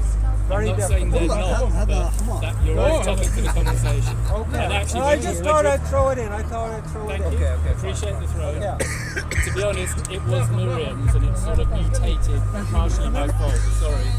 Where should we be in this conversation? Going back a few steps, you mentioned, you talked about how men and women are different, physically, obviously, in terms of our temperament, but no one makes, and I think you're attributing like your genetics, right? Yeah, I think for the DNA. Or DNA, right? But then you said, well, then it's very similar DNAs, and then when I brought up this point about our intellectual, scoring equally on intellectual tests or IQ tests. Are you going to put this on YouTube tomorrow? I don't know if tomorrow, but as soon as I can. Well, the bit with me talking, can you cut it out? You're killing me, boss. Right? Did you see that the camera was there recording? Oh yeah, I did. Yeah. On average, they're 5%. Because people know that I just And put there's this a thing up corresponding unedited. shift in the DNA. That's what I do. You could edit me out. I could, but I doubt that I'll do that. But it's too much work for me to do, man. I have to go through videos. It's clearly There's a lot of work to do. But these people are talking about stuff and I haven't a clue what they're talking about. Don't you think it would be a good idea not to join a conversation? Yeah, because you get recorded. Unless you think psychology is got You nothing get to a do knock with on the DNA. door And I in don't the morning, the police will haul me off. It seems to not really play a big factor in between men and women and how well Thanks. Cool, man. Well, for example, a psychopath is neurologically born a psychopath, yeah? That's a more practical example where someone's DNA can fundamentally shift their psychology, yeah? So I think that means a link between DNA and psychology, yeah? So once we've got that link, the bridges will go towards... Yeah, forget me. As soon as I remember, it's not. Sometimes if it's too long, then I'll put it in the description. physiological differences between scoring equally on IQ tests. It's either that it's too long, and then your name will be in the description. Average. Or it's I forget. And the extremes. You're reducing everything to an average, right? The average is insane. Now Men score badly in the extreme. Men score badly in the extreme. Like we have, men have like from violence and things, yeah. a lot more on the higher end than the lower end. So we have more. That's where I'm going. Exactly. That's where I'm going. Men are stupid and men are more intelligent. There are more men that have very high intelligence and more men that are very low intelligence. You know what I mean? We say on the extreme scales. We say on the extreme scales, it's men. Yes, men have more of the geniuses. They are more genius men, and they are also more brain dead men, basically. That's one of the reasons why the prisons are full of men, mainly, and that's one of the reasons why many Conversations at the same time.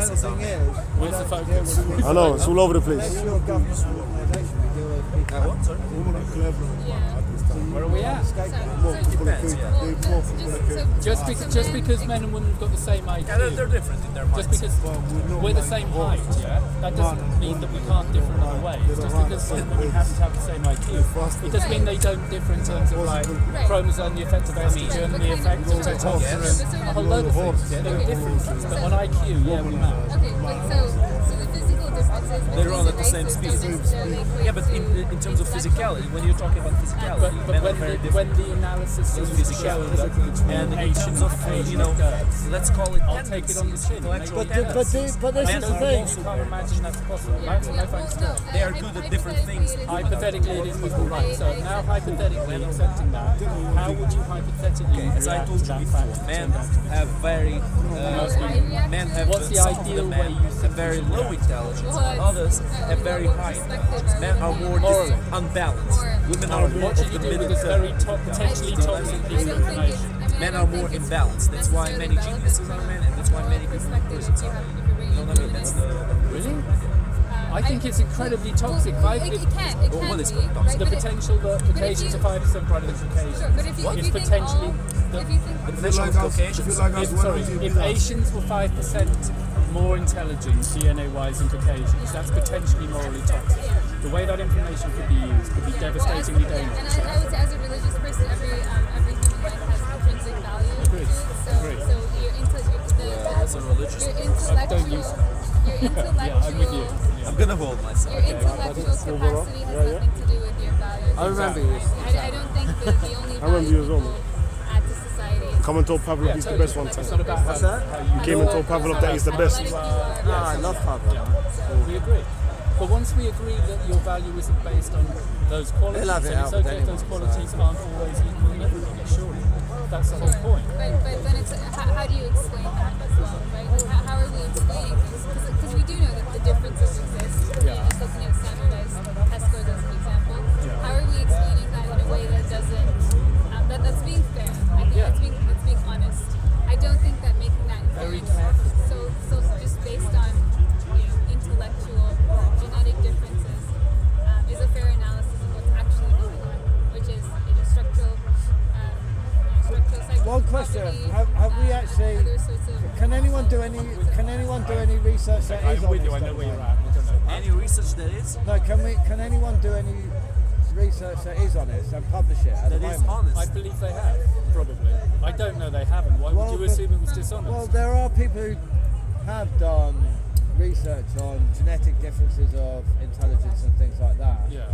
And it didn't fit what we'd all like, which is it's all equal. Yeah, so people threw their hands up. Now maybe the data was wrong, but maybe the data was right. But I don't think in the current environment, I don't think we're all honest as people yet to really deal with this. No, but I'm trying to be a person who is, and I'm trying to promote other people. I'm on your same side on this. Yeah, I would like, because fundamentally, what we are born as, I'm half Chinese. Right. I'm half. Well, you're probably 2.5% brighter than I am. Yeah, 2.5%. What's that half? But does that make it, and half white or British, right? But that doesn't make. But if there's any test, that doesn't make me any brighter, does it? No, exactly. That's the whole point. And I think so. As people, we have to deal with each other as individuals. Exactly. We all know that, right? We all know that. And I think everyone. No. In a world now where people think more in terms of groups and collectives, it's very, very dangerous to say that one collective is a generalisation may be brighter. We've been gamed by algorithms. Right, but we've been gamed by this if you structure the world in terms of looking first and foremost at the individual, not the collective, then it becomes safe. And Miriam answered. No, I agree with you. I think everyone would agree with that. No, most people wouldn't. It's very controversial. But when you say most people, I would argue that we have more of a 50-50 of being collective and being personal. So I would judge you perhaps by your clothes and then judge where you're from by that. But then also judge you on a level of the top. But then how about? For sure, do both. Then how about another point of view? How about another point? How about another point where you question? How would you judge which was there's not too much to judge. Come on, we're having 5 different conversations at the same time. It's just a shouting match over the mic. To judge a person, we need a kind of evaluation. Just looking at the person. I see free. Get the bell out. Ring the bell. Ring the bell. Guys, that's the person who's talking.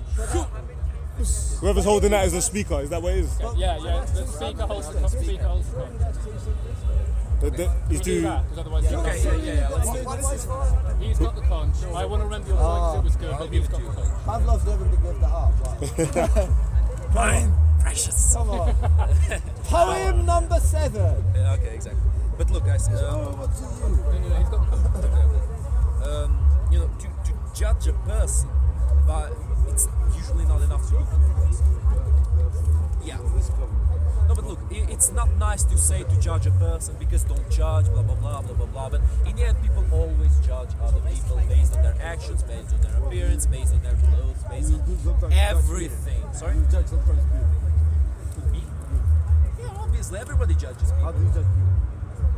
By looking to them, by talking to them. Because he's wearing Yasser Arafat. Well, I judge him, for example. That's why maybe you don't like him or something. Okay, this guy here. I'll look at him.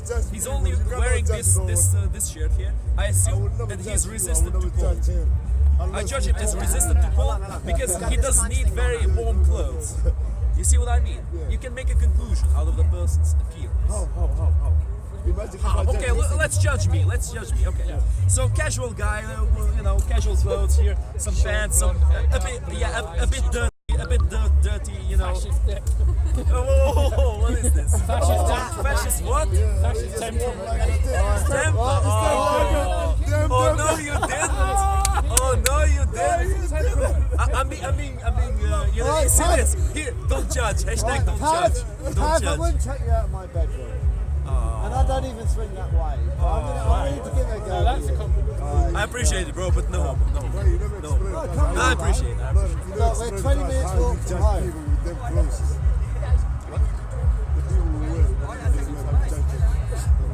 Okay, do you know where the word textile comes from? It's very important. No, it's important. The word textile comes from text. Yeah, because textiles are your character. Your character reflects on your clothes, your hairstyle, the way you dress, the way you act. It reflects your personality. What about if you wear a flower clothes? Is he gay or something? No. Well, you will find. Because he's judging with the clothes. You might have a 25 keys or something. You never know that. Bro, wait. I think this is an important conversation because it's not easy to accurately assume how a person is by the looks. It's not easy at all. It takes a lot of experience. It takes a lot of, sometimes even profiling. It takes a lot of even intelligence to see, to make the smallest assumption about a person based on the clothes. But look, just let me give you an example. You're walking on the street in the middle of London. Some guy in really those dodgy clothes like a tracksuit and stuff. Why black? Could be a Slav squatter like me. А ну чики-плики в дамке. Сука, блядь, пиздик, иди нахуй. I just cursed. The Russian viewers will know. No, but look, man. Imagine a guy, doesn't matter if he's black, doesn't matter if he's white. There's many dodgy white guys. In Ukraine, in Russia, when you are approached by a guy in a tracksuit, he probably won't be black. There aren't too many blacks in Ukraine. There are some. What? I'm not even German, man. What the hell is this? This haircut is making me be discriminated. Let's get to the point. When you're approached in an alleyway by some dodgy guy in a tracksuit, you want me to speak that don't interrupt. Okay. You will assume that either he wants to offer you some drugs or he wants to do something. Like he approaches near you, he starts, talking to you. Hey, bro, no. Okay, some dodgy guy in a tracksuit approaches you in a dark alleyway. What do you assume? Who the fuck said anything about being black? Okay, Ukraine. You've never been in Ukraine or Russia. 95% this country, black people wear a tracksuit. Since when? Where is your tracksuit? And my cousin. Bro, what are you talking? Okay, there's a black guy there. He's not wearing a tracksuit. Okay, dude, this guy's interrupting me. I can't speak like this. As a torch like last describe my son, tracksuit. Okay, I'm sorry. Okay, good. I got tracksuit and drugs. I'm not black. You raised an interesting point. He described you. That makes me feel happy because everybody I know wears tracksuit. It's very comfortable. My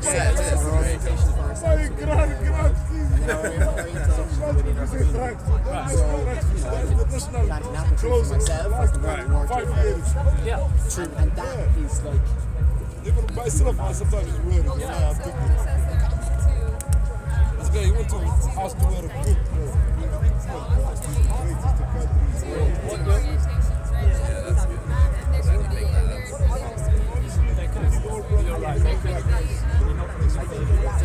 Yeah, sure. Okay. You're talking hardwired versus software. You're talking environment versus genetics. Yeah? Essentially, environment is not hardwired.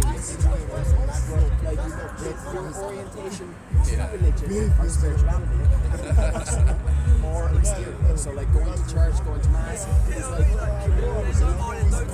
can also be what is spirituality?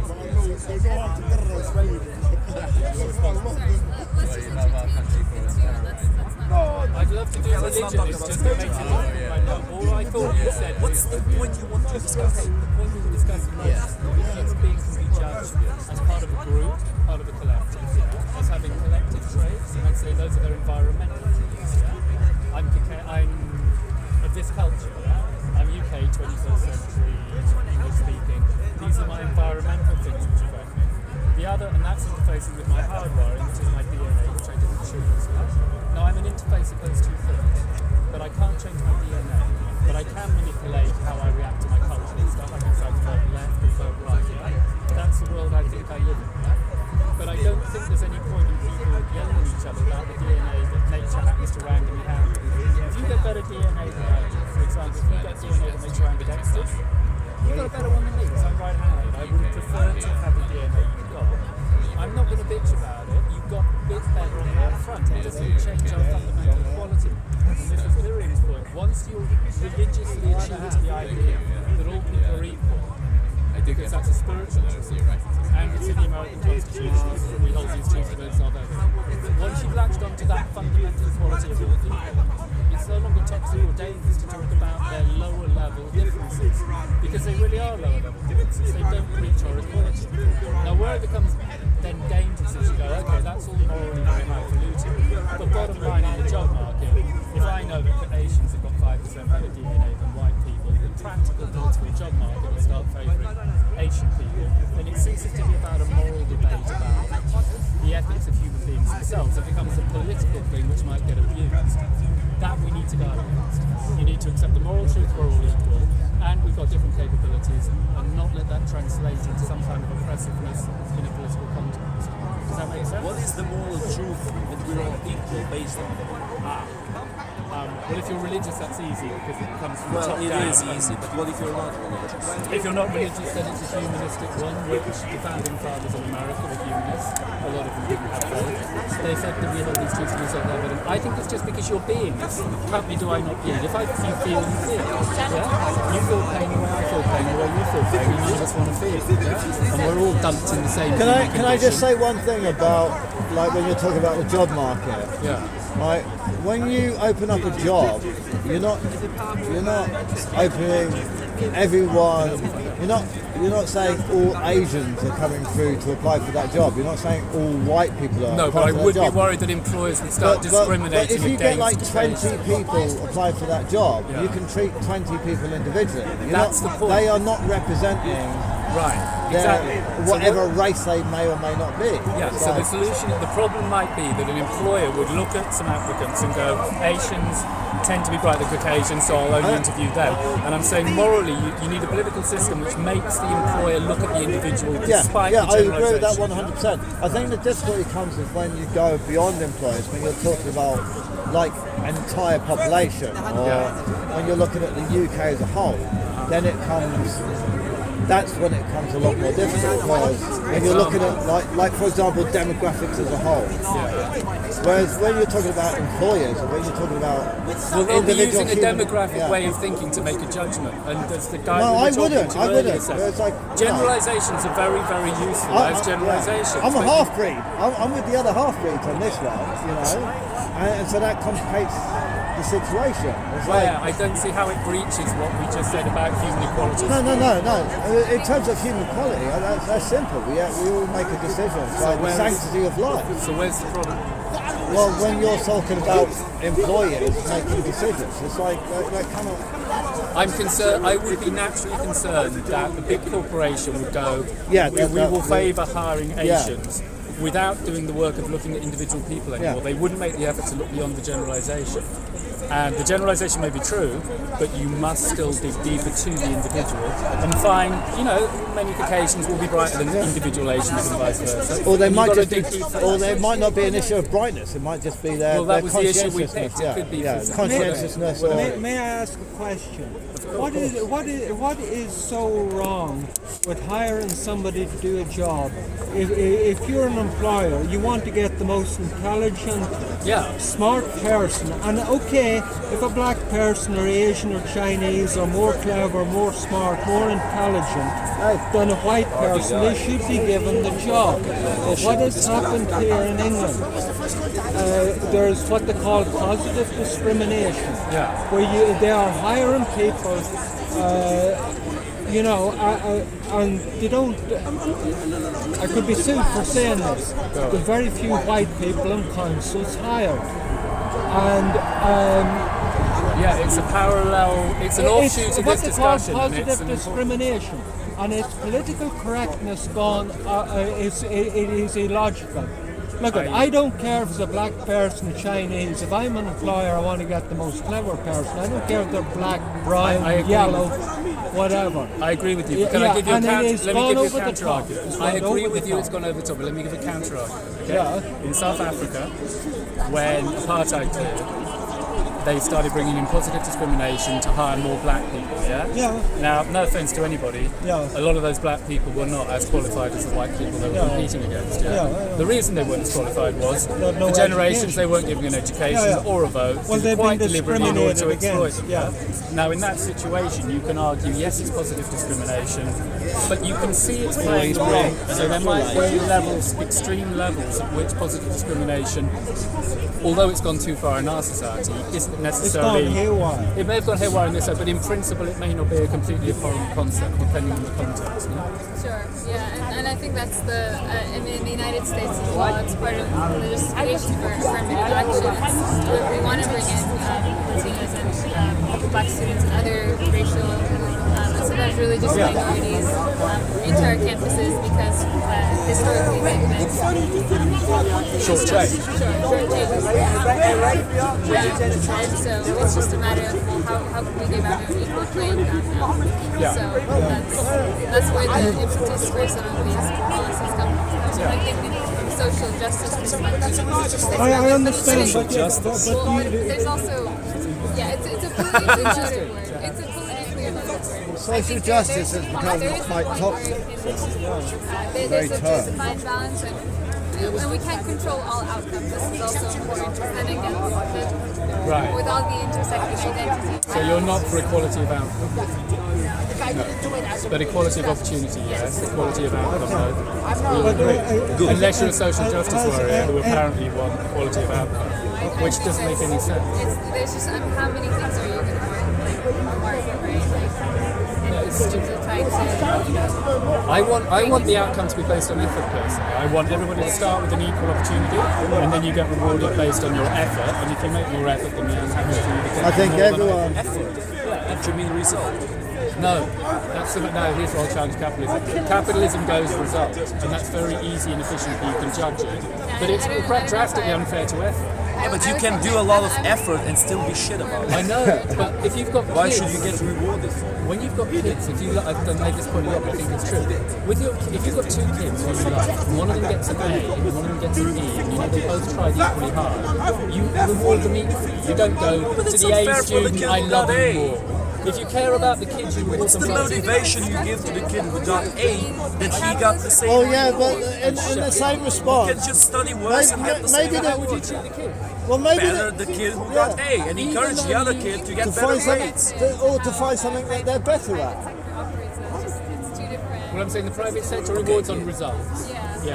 But when you reward on results, it means if some poor bastard has tried their absolute best, but they were born DNA not very bright, or maybe that they've got something else to do. I saw Jordan Peterson saying this to a bunch of techies in California yesterday. He was going, you need to understand, 50% of the reason you're sitting here, I know you think you worked hard and you made up, 50% is you won a genetic lottery, you got very high IQ DNA. Don't pat yourselves on the back. Yeah? Don't get so carried away with ourselves. Yeah, there's a fucking lot of luck in this. So we shouldn't pamper them. And the reason we get socially angry with each other is we sense an injustice and we go, that person is trying incredibly hard, but they're not getting.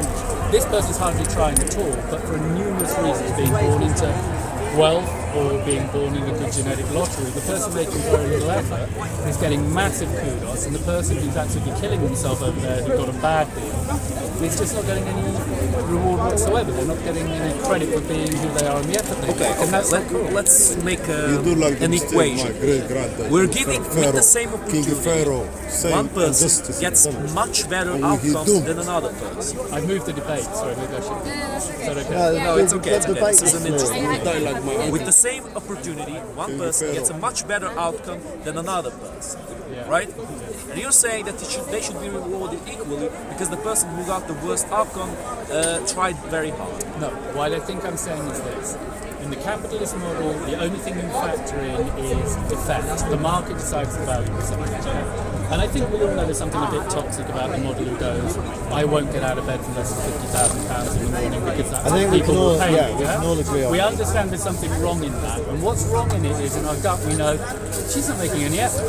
She's literally going, I won't even be asked to get out of bed. It's like Somewhere we feel like we'd you like said to feel earlier. that as well. I'm saying I'd like to feel Like, for that- example, a model that is just Does that getting have out. to do with capitalism not getting out of bed because you want to get paid 50,000? Okay, so Alright. it was a famous thing a model said once. I only get out of bed. I don't get out of bed for less than £50,000, and it seemed to typify free market capitalism, which Well, is if I give you're you- worth whatever people will If pay. I give you If $2,000, you don't get out of you're bed, you don't get anything. Yeah, I would. If I give you $2,000, He's actually got are those Don't give money to anyone. Don't give money. I don't know. I mean, how much is it like? Give the money. Give the money. Okay, I'm saying I'd like to see effort factored in as well as results. I think it would be fair. And in free market capitalism, there is no effort factored in. It's purely, did you deliver the product? If you deliver the product, I'll have it. And if you didn't, I don't care how hard you tried. 99% of the way, no difference. I've shifted the goal. No, I'm not. I think I wouldn't have both. I'll pay you a bit more for getting good results. Yeah, I think brothers. it's factoring effort as well. Do both in parallel. It's going to be difficult. But if we It's don't, going to be impossible. It's all based on if you don't factor in effort, banking people will be system left since the with time of resentment. Cromwell, since the Bank England. Because the It's set resentment up with a reserve is of based about on this feeling, $100,000. I'm making as much And effort. they How printed come you're doing better? 30 million Or vice times. versa. Man, that's how the I world know you works. say that, but that makes me feel resentment. If I know that the person walking Makes down me the feel street, the whole if idea I know of you earn provision, twice as much as me because you make twice as much effort as me, I've got no problem with that at all. The world is unfair. You have to deal with it. Okay, but it's unfair because We have to. we make We have to. We But have it's all to debt break based through. We anyway. have to just You take must it. always, for the economy to take some work in out. this debt-based money system, Yeah. if the government, no, you must always have more debt I than don't, I money mean, in it's existence. an interesting point. I think I would have to think about it because I don't Yeah, but it operates very simply. This is my big political thesis of my life. I know, but I also Always think bringing it up. I kind of disagree that people are rewarded It for is. their effort. But for instance, More debt in the world. Yeah, I mean, if you went, if you The go whole and idea with buy- it is you go, okay, two supermarket chains in competition. and you got $10,000 That's the way it works. reserved in your bank account, you write a check, you give it to the guy, he cashes it in. You're with Barclays Bank, he's with HSBC or Halifax Building Society, he cashes it in, they cash it, they take 1/10 and they hold it back, and then they lend out So you don't think when £9,000 McDonald's an goes up extra, against Burger King, and it goes on and on and on and on, McDonald's and rather Burger King, £1,000 I don't care how much effort half a they make. million, It's and purely they a lend matter it of are out you selling enough burgers to keep 6% your business model going, and if not, you can die and you'll feed. I don't care how much Barclays, effort. Halifax, all them, they borrow money at 0.5% interest in central Bank England. Well, they don't technically borrow. They just print. They have the right. They have the Do they? right. I think when you care about people, you do that. Your kids, your family, your friends, you reward their effort. But in the business place, I think you It's well known that if all the debt was paid off tomorrow, Politics is a very ruthless system. Unless they include Mars. You mean people like I want it to be less that's what's functional. What's functional will always win. You know what? So I'm trying to give you I don't know. It's like I don't know the way back. We got to abolish interest in money. My banking system I was working on, it was very simple. If you lend £1,000, it's paid back over a few years, and you'll have one-off charge of 10%, and you give them 3 years to pay it off. Next time, nice to see you. That's the way I'd want. But the problem with the interest... Now we're alone, buddy. Now we're alone. Yeah. The longer you getting the I want to factor in. Let's think about this. Let's think about this rationale. Let's find a midterm. I'll do a little bit of yeah, but this idea of making I think. Oh, you're I don't even. So I think people who show who it's visible how much effort they're giving, even though they're not having giving a lot of effort. I think they should be given more chances. I think they should be given more chances. Because if they're trying so hard by sheer big-headedness and stubbornness and trial and error, they will probably get the job done. They will probably. If they're trying that hard, then even the relatively untalented. Where's Mary going? The girl? Just left. Are you content? Yeah. You need the person who can already. You don't have a sign to say that? Nah. She put a sign. So the people know. It's not like a round thing. If you've got a certain advantage to start. One of my friends who films with me, he's got a sign. Sorry? One of my friends who films, DJ Rizza, he's got the sign. Yeah. The operator, yeah? The operator, yeah? Say again? The operator, the camera. Yes. He's recording, yeah. Operator. That's my last two words, yeah? Okay. Don't worry about it. We just made up a system. So no one's hard enough to work out. You know the sun. What people have tried to get out of it, well, you had the cryptocurrencies, but that's going to be gone. Well, we don't think we are. We never benefited. You don't benefit. He don't benefit. So what's the bank? Your granddad, you are made it with a good business. If the sun gets that close, we'll definitely know. Assassinated He never made his great-granddad maybe benefit. Your great-granddad maybe benefit. He got the right to print. So now, bring back before the American Civil War and the Revolution. Are you doing gas from the ground look what we've done to the world. And he said, well, we're environmentalists. My knuckles on bone, ain't got no meat in this. It's bones. Yeah. Don't worry about Kennedy tried the same thing when he assassinated you polluted the world. Thank you very much.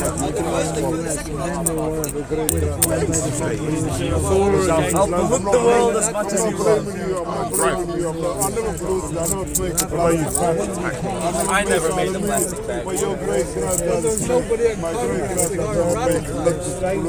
Pretty sure my great-granddad didn't make any. You hear what he's saying? And you can't find out who these the guys shareholders are. You don't think these are going to make any find out who owns the bank in England. Kind of I tried to find out how much of the money was owned by the Rothschild family. I couldn't find it out. Well, that was cheerful, thank you. That was we're all dead, guys. So, just so we can the debate may be academic. You heard it. It's like Fort Knox. Nobody knows how much gold is in there. They went in. No, it may happen. There's a danger. It will happen. You're not saying. Well, then all these people are done with well. They think this world camera you're using. Yeah, well, it's all I like your Who are they? The Panasonic GH4. Panasonic GH4. Just I got the component. They will never fuck up the I got world the for Canon. themselves. That is my assurance that the world is not ending. I think this might be winding down. I'm not sure. Yeah, I hope so. I'm tired now anyway. The way you think about we're lucky if you survive the next 10 the time now? 50 years. Yeah, you're right. Do you know what I mean? 50 or 100. I don't know. What is the country's release with the GH4? Then what's your point? You're saying No, we're dying, so don't make it like we're getting better. It's nothing better. It's finished. You're very defeatist. You're very defeated. I'm defeated. Okay, I'm not. He's not. They're not. The key is in the lens, though. Lens. So if I buy a lens for my one, It'll be good. It'll make it much better. So which The lens I got there is called the Sigma. Most bank managers have no clue how the banks operate. CS. Sigma. Do you want me to type it? Yeah, please. You're so. I've never heard anybody be as defeatist. No, I've been to different countries and I see what's life. I've been to Africa, I've been to Middle East, I've been to Asia, I've been to... Just not well. No, I've been to like... They can go share on your camera. Believe it or not. If it's Canon cameras. For African Union, and I see what's Some people credit. So am I stupid this for lens thinking right maybe the end of the world was maybe?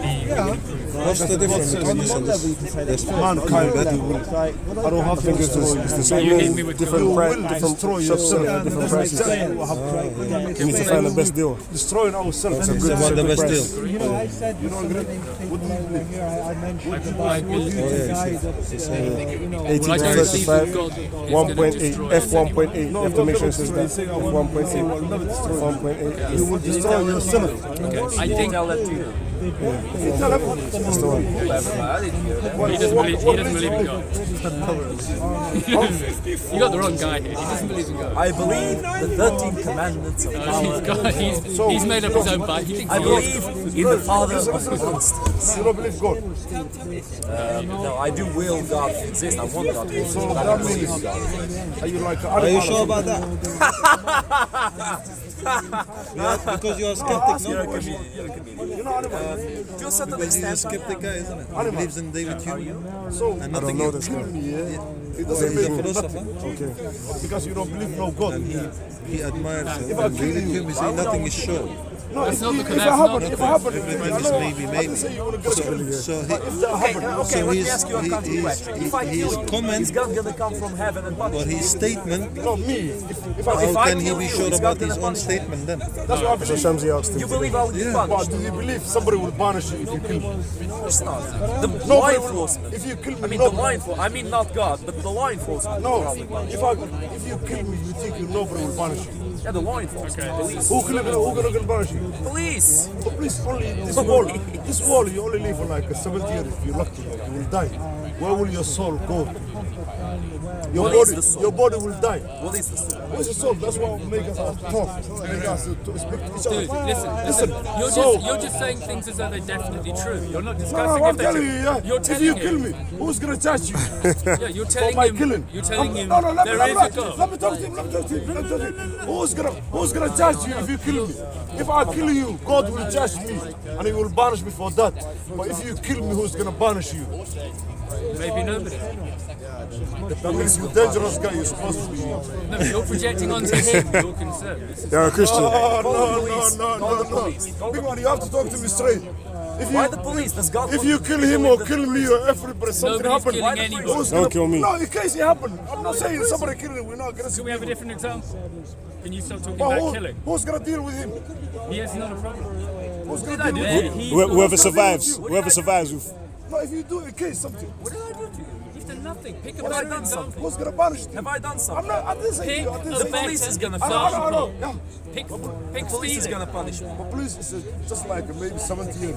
What was gonna punish you next year? Fucking 5,000 years, maybe the rest of your entire life. Okay, enough. How do you know that? Enough. How do you know that? Listen, enough I of the know debate. that. Enough. How do you know it? You don't see anything. I don't, but I don't assume that I will be punished after You I don't see die. anything. You're like a blind person. Yeah, you didn't see anything either. How do you know killing water salt? You're even blinder than I am because you think you saw You something. don't even see the salt water killing water. Okay, That's he how doesn't want blind to do you are. this. Hey, he doesn't want to do this. I don't want to do this. We don't want No, to discuss okay, who's okay. killing who, okay? We finished. Brothers, I'll finish this year. Thanks for killing us. We finished the planet tonight. Last verse is switch off the light. Good night. Yeah. This is it. Cheerful. We are gonna wrap up. It's great. Yeah, I want to wrap it up, for real. That was a good one. You guys didn't want to wrap up. Allah, brothers. Peace, man. I think there's probably some good shit in there, but there's a lot of bad shit. That's for the viewers to go through. Cheers for filming again. You can have to edit. No problem. No editing, man. She's really good. She gives a shit. I think she's really How do you follow me? nice. She's nice, but how do I follow you? Brother, how do I follow you? Content